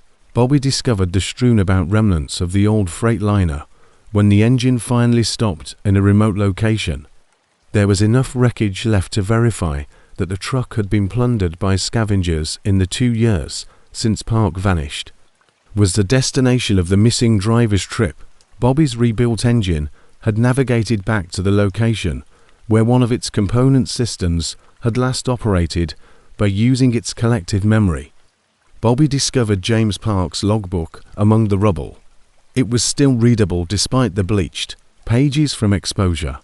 The identical occurrences Bobby had been experiencing were detailed in the last entries. An engine that operated based on the recollections of past drivers, progressively taking over the control from the current driver until it may finish the adventures that death had cut short. Park discovered, too late, that the truck was being driven by the collective experience of all the drivers who had driven its parts and was no longer under his control. Bobby left his truck in the desert and called for help using his satellite phone. He left the Volvo and its refurbished engine behind and walked a few miles to a highway where he could be picked up by passing cars. authorities discovered that the vehicle had been moved from where Bobby had left it, placed next to the original Freightliner's wreckage, as though the two trucks had been reunited when they went back to retrieve it. No one ever found the rebuilt engine. Bobby knew better than the local authorities, who thought it had been stolen by part scavengers. The engine had served its duty and was back where its collective memory had come from. In the Nevada desert, the Caterpillar C-15 keeps operating, driven by unidentified fuel sources and traveling routes that are only in the recollections of drivers who are no longer in charge of their own lives. Bobby refused to work on any more salvaged parts or rebuilt engines and went back to operating corporate trucks. He discovered that certain mechanical components don't only maintain their physical characteristics. They bear the memories, routines, and last moments of all those who have used them. In salvage yards all over, they bring with them the memories of every mile they've driven and every driver who has entrusted them with their life. But America's engines, gearboxes, and electronic systems wait to be rebuilt into new combinations. Long after their operators have passed away, trucks are nevertheless influenced by the mechanical consciousness of their departed drivers, because to the trucking industry's practice of refurbishing and reusing key components, according to Bobby's experience, trucks are more than simply mechanical devices. They are stores of driving knowledge that can last beyond the passing of their human drivers, enabling cars to operate in accordance with the collective recollections of all those who have ever turned the keys and trusted the road ahead.